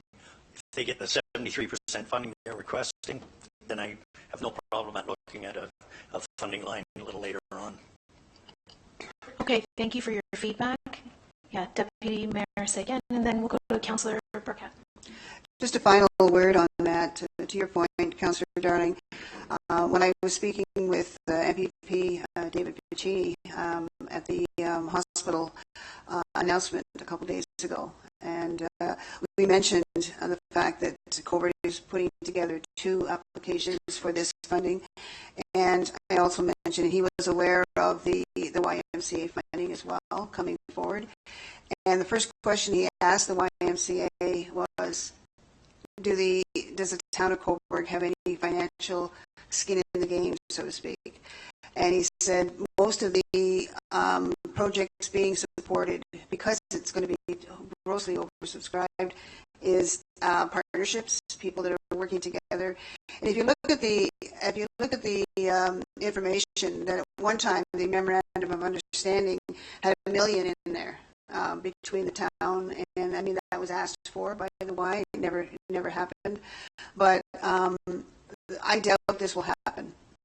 Whether it's through budget deliberations or whatever, 500,000 is a lot of money, but it's only if they get the funding. And if we don't agree to this, and I agree with you, I mean, I'm the first one to say, I'm not spending any money until we get the proof, we have evidence.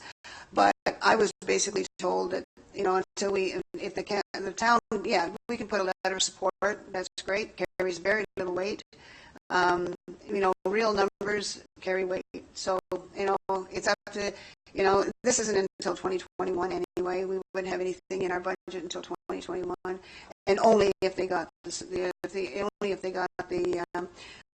the reason it wasn't in the original ask is that they were not under the impression that they could go in there and just apply without the town's financial commitment. So, it's a huge amount of money, and you're right, Mr. Mayor, that there's a lot of people coming forward. That's why I asked the question when, whether the town had supported the original build and what the analysis was then.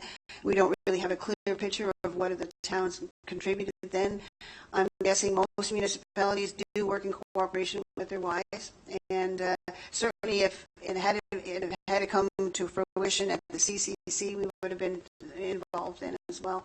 So I'm just saying this is what I heard, and we're going to have a tough budget this coming 2020 year, and I know that more than anybody. And but I'm just saying, if we don't help a little bit, it doesn't maybe have to be 500. We somehow found 250 this year for affordable housing, and if the Y is important at all, we should maybe put something in there that we're willing to help a little bit.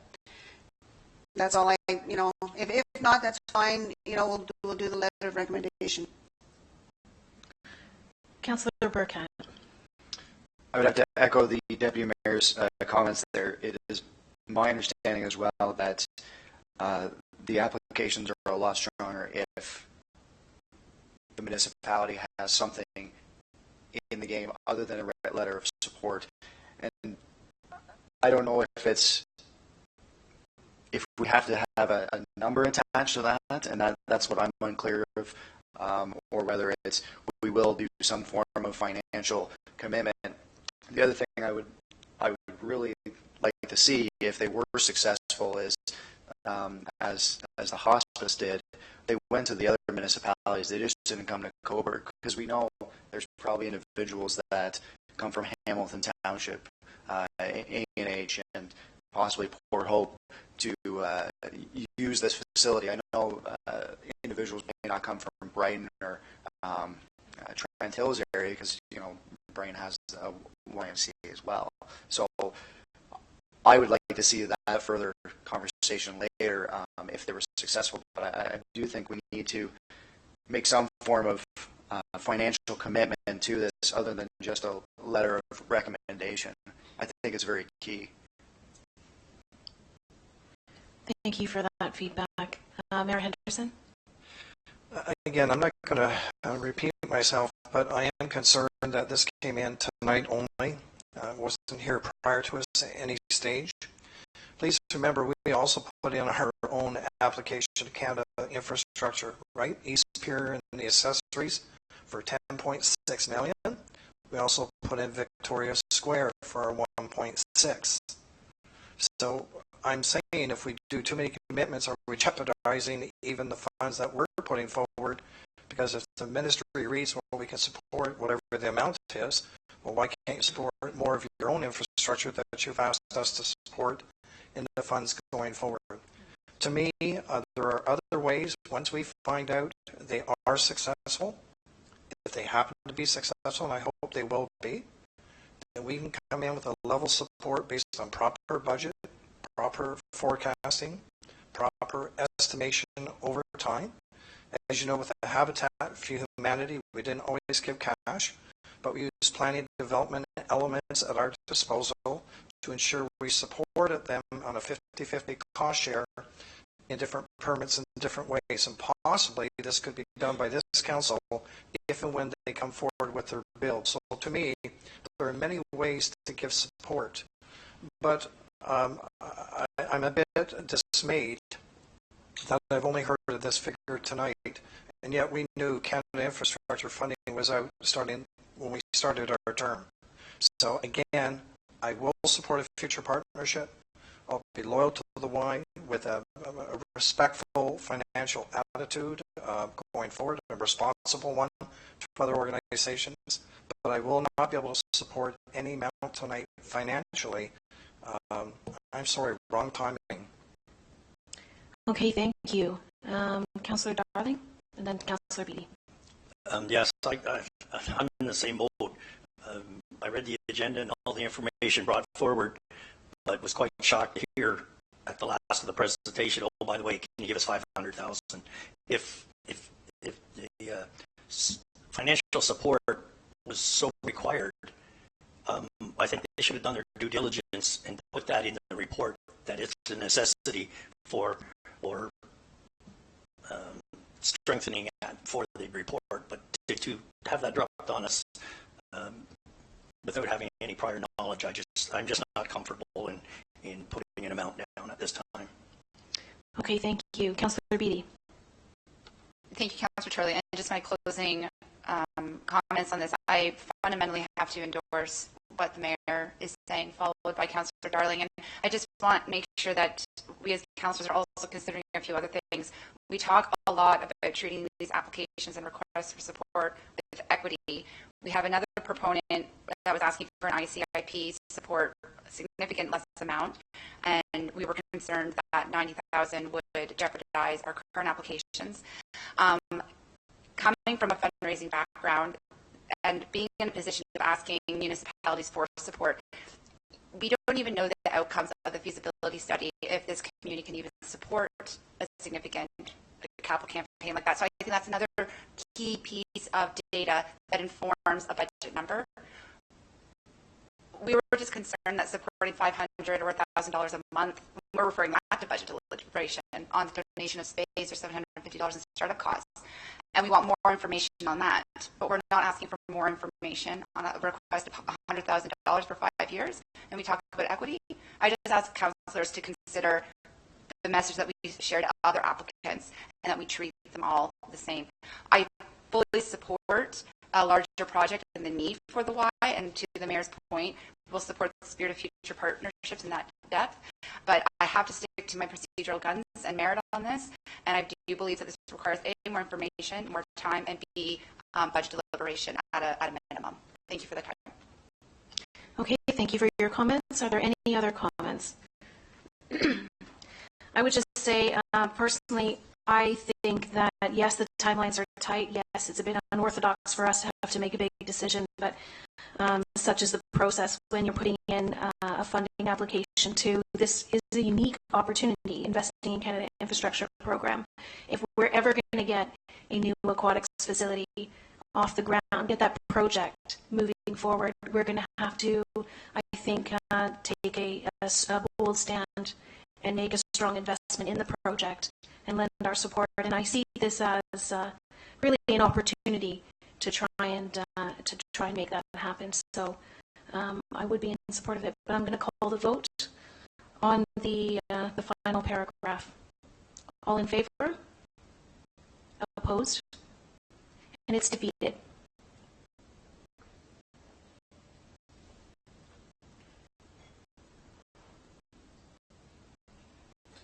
Going to number 4 in delegation, back to you, Councillor Charlie. So item 4 regarding pickleball, the delegation action is that Council received the delegation from Rennie and Gary Kirton regarding the growth of pickleball in the Town of Cobourg for information purposes, and further that the repair of the tennis courts at Peter Delanty Park, including new line painting to create multi-use courts, that's for tennis and pickleball, be considered during the 2020 budget deliberations. Are there any questions or comments regarding the delegation action? Nope, seeing none, I'm going to call the vote. All in favor? And it's carried. Mr. Lammer? Next, Your Worship, we have reports, and we have Chair, General Government Services, Chair Deputy Mayor Sagan. Thank you, Mr. Clerk. First is a memo from the Municipal Clerk Manager of Legislative Services regarding a municipal land transfer, 232 University Avenue West, Cobourg.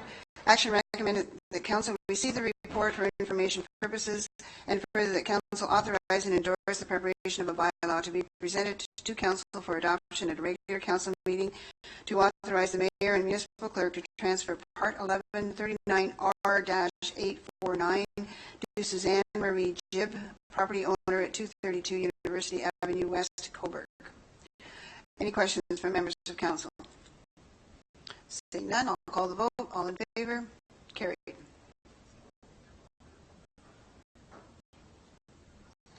The next item is a memo from the Municipal Clerk Manager of Legislative Services regarding a transfer and granting of an easement agreement with 62 King Street West, Cobourg, Bank of Montreal. Action recommended that the Council receive the report for information purposes, and further that Council authorize the preparation of a bylaw to be endorsed and presented to Council for adoption at a regular Council meeting to authorize the Mayor and Municipal Clerk to execute an agreement with BMO, Bank of Montreal branch, and the Town of Cobourg for an easement agreement to be registered on title from Cobourg Street over parts 2, 3, 5, 6, 8, 10, 11, 12, and 13 on Plan 39R-242 into the rear portion of the property known as 62 King Street West, Cobourg. Any questions from a member of the Council?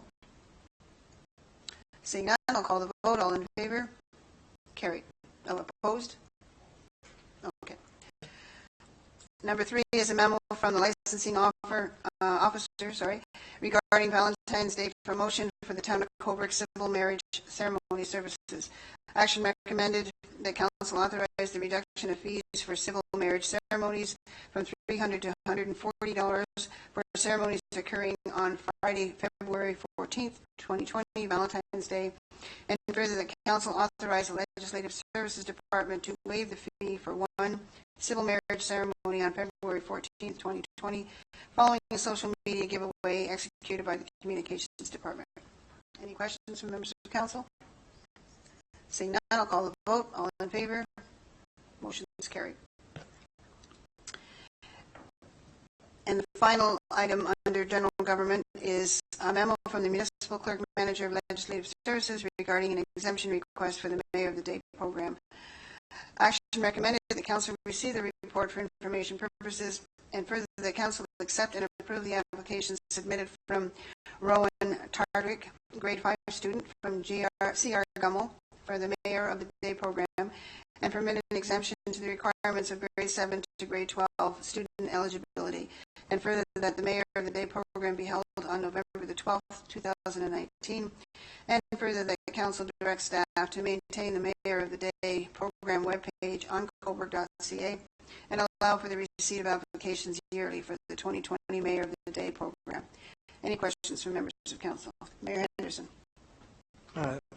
Thank you, Deputy Mayor. The only reason for the exception, just to be clear, it's the only one that I received through the clerk's office on time.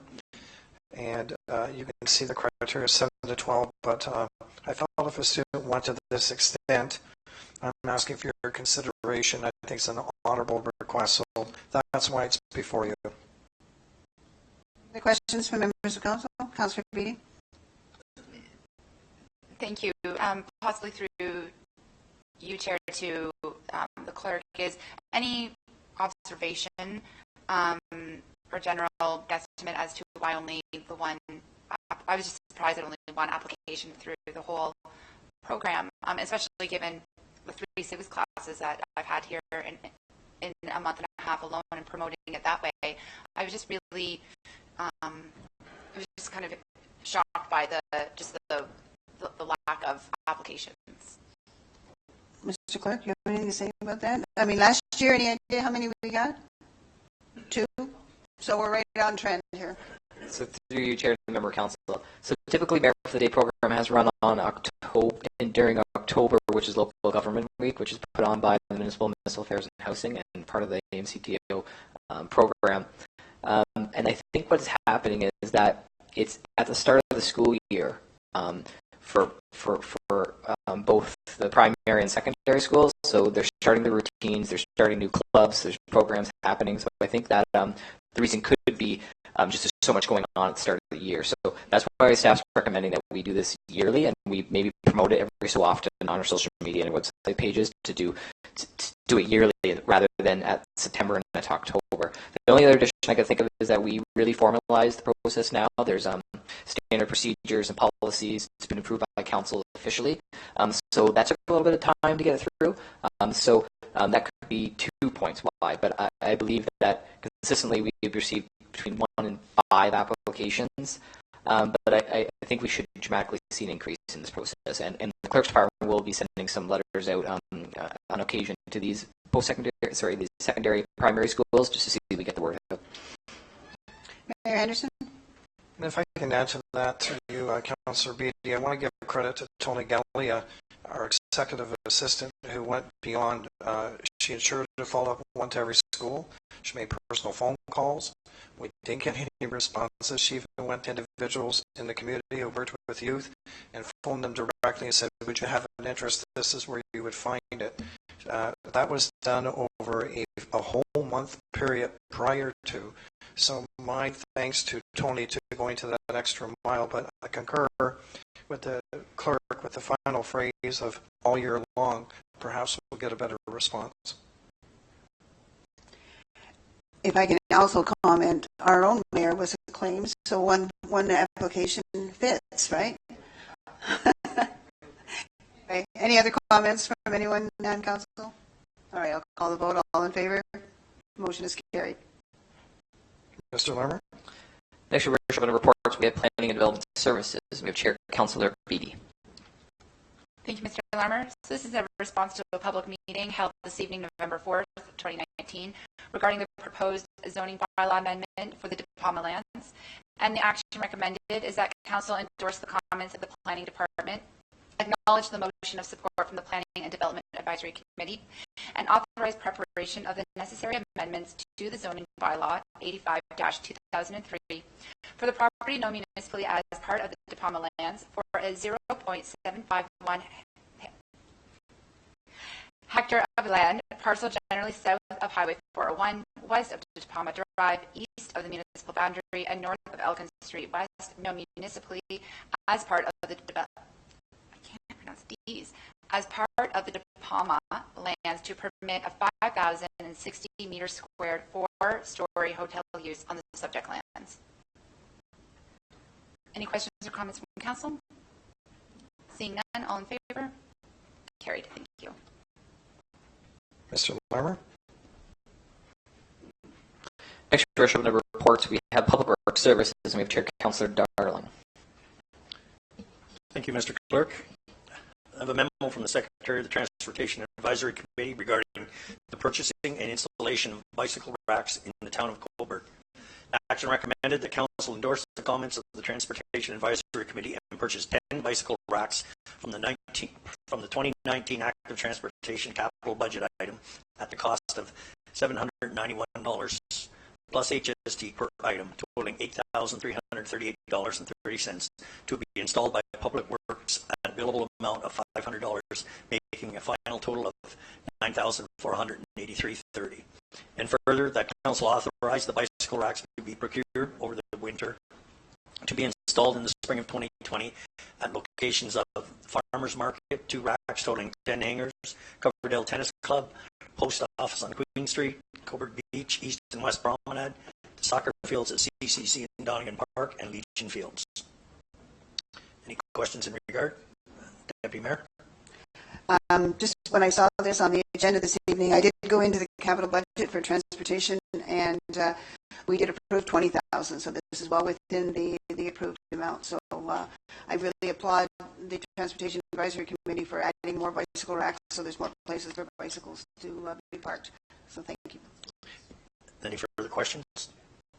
Just to add to that, this was initiated by the public, who have come forward in several instances, reached out to me personally as the councillor and to the committee. So this is our public input taking good effect.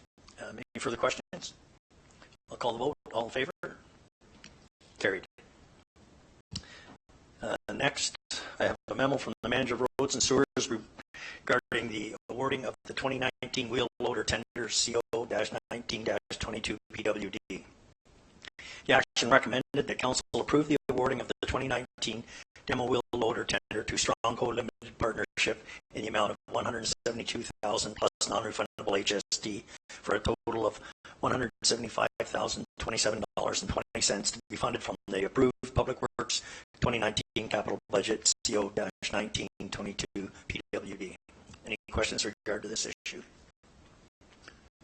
Councillor Chorley. Thank you. Through you, just a quick question to Director Wills. This came in significantly under budget, but I understand there are still 3 options for attachments to this piece of equipment. Will those be covered under the surplus that's left from the about approximately $80,000 left in the budget? Through the chair to Councillor Chorley, yes, that's my understanding, is that the other 3 parts we can find for a better price than what was bid for in this competitive tender and still remain under budget. Any further questions? Okay, I'll call the vote. All in favor? Carried. Mr. Lammer? Next, your worship, on the reports, we have Parks and Recreation Services, and we have Chair Councillor Chorley.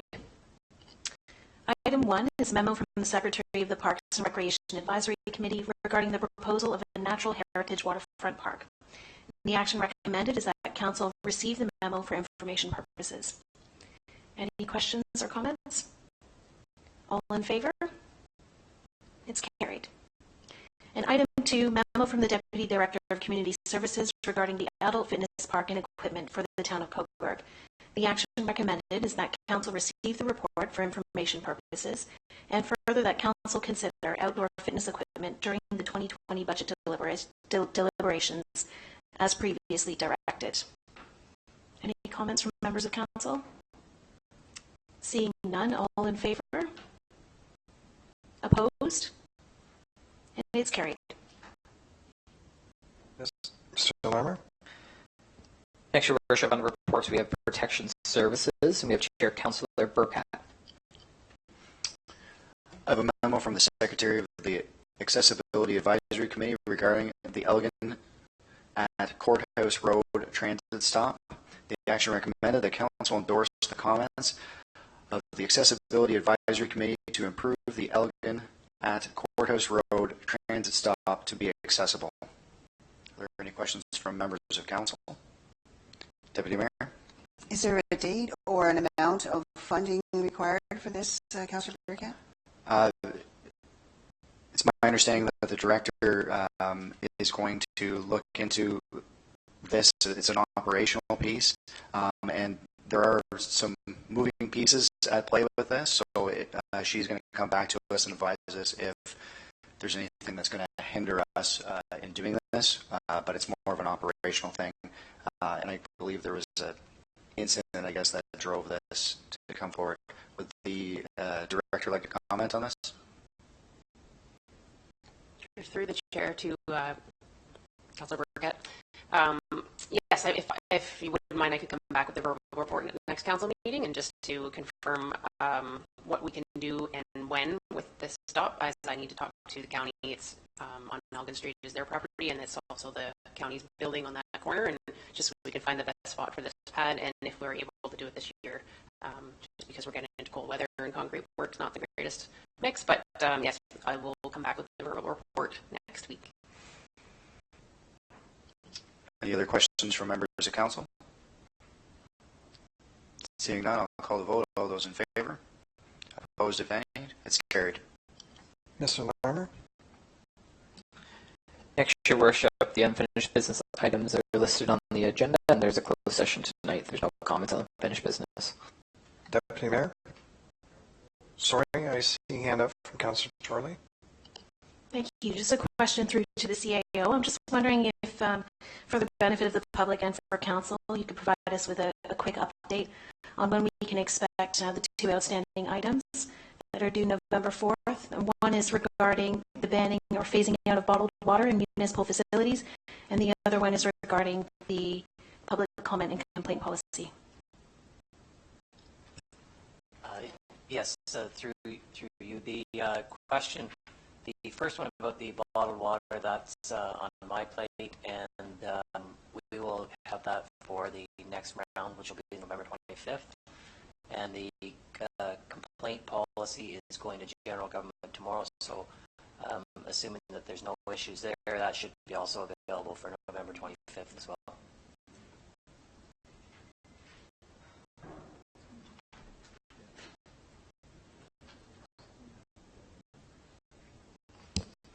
Next, Your Worship, we have Committee of the Whole open forum.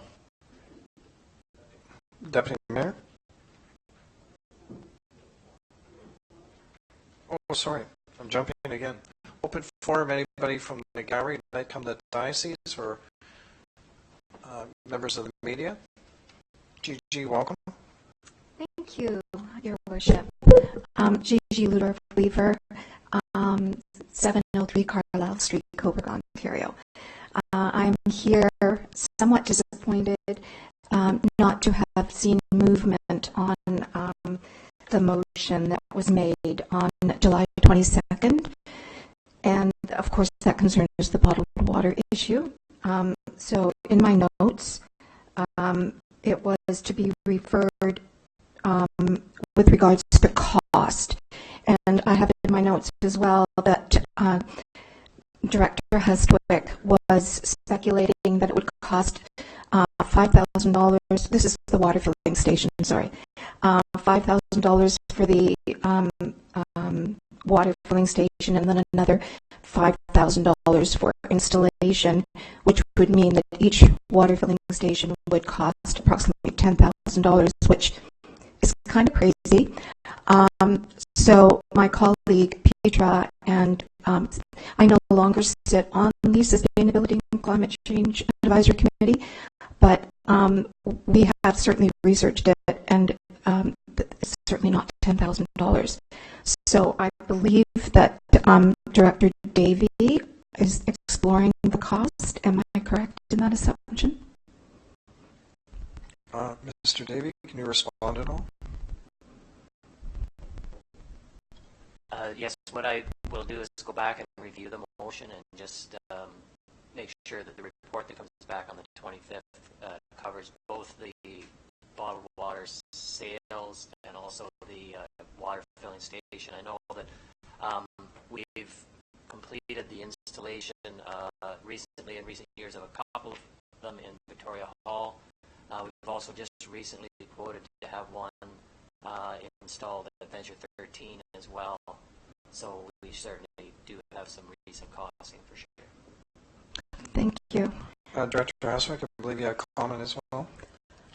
Yes, we do have costs for outdoor water filling stations that we utilize to identify a budget allocation amount that we've submitted for the first round of review of the budget. So that'll be in council's hands for deliberations, and I believe, I can't recall the exact amount, but we put it in for multiple years in order to potentially install multiple locations. One of the factors, obviously, is location. Is there water, service? How much is it going to cost to install?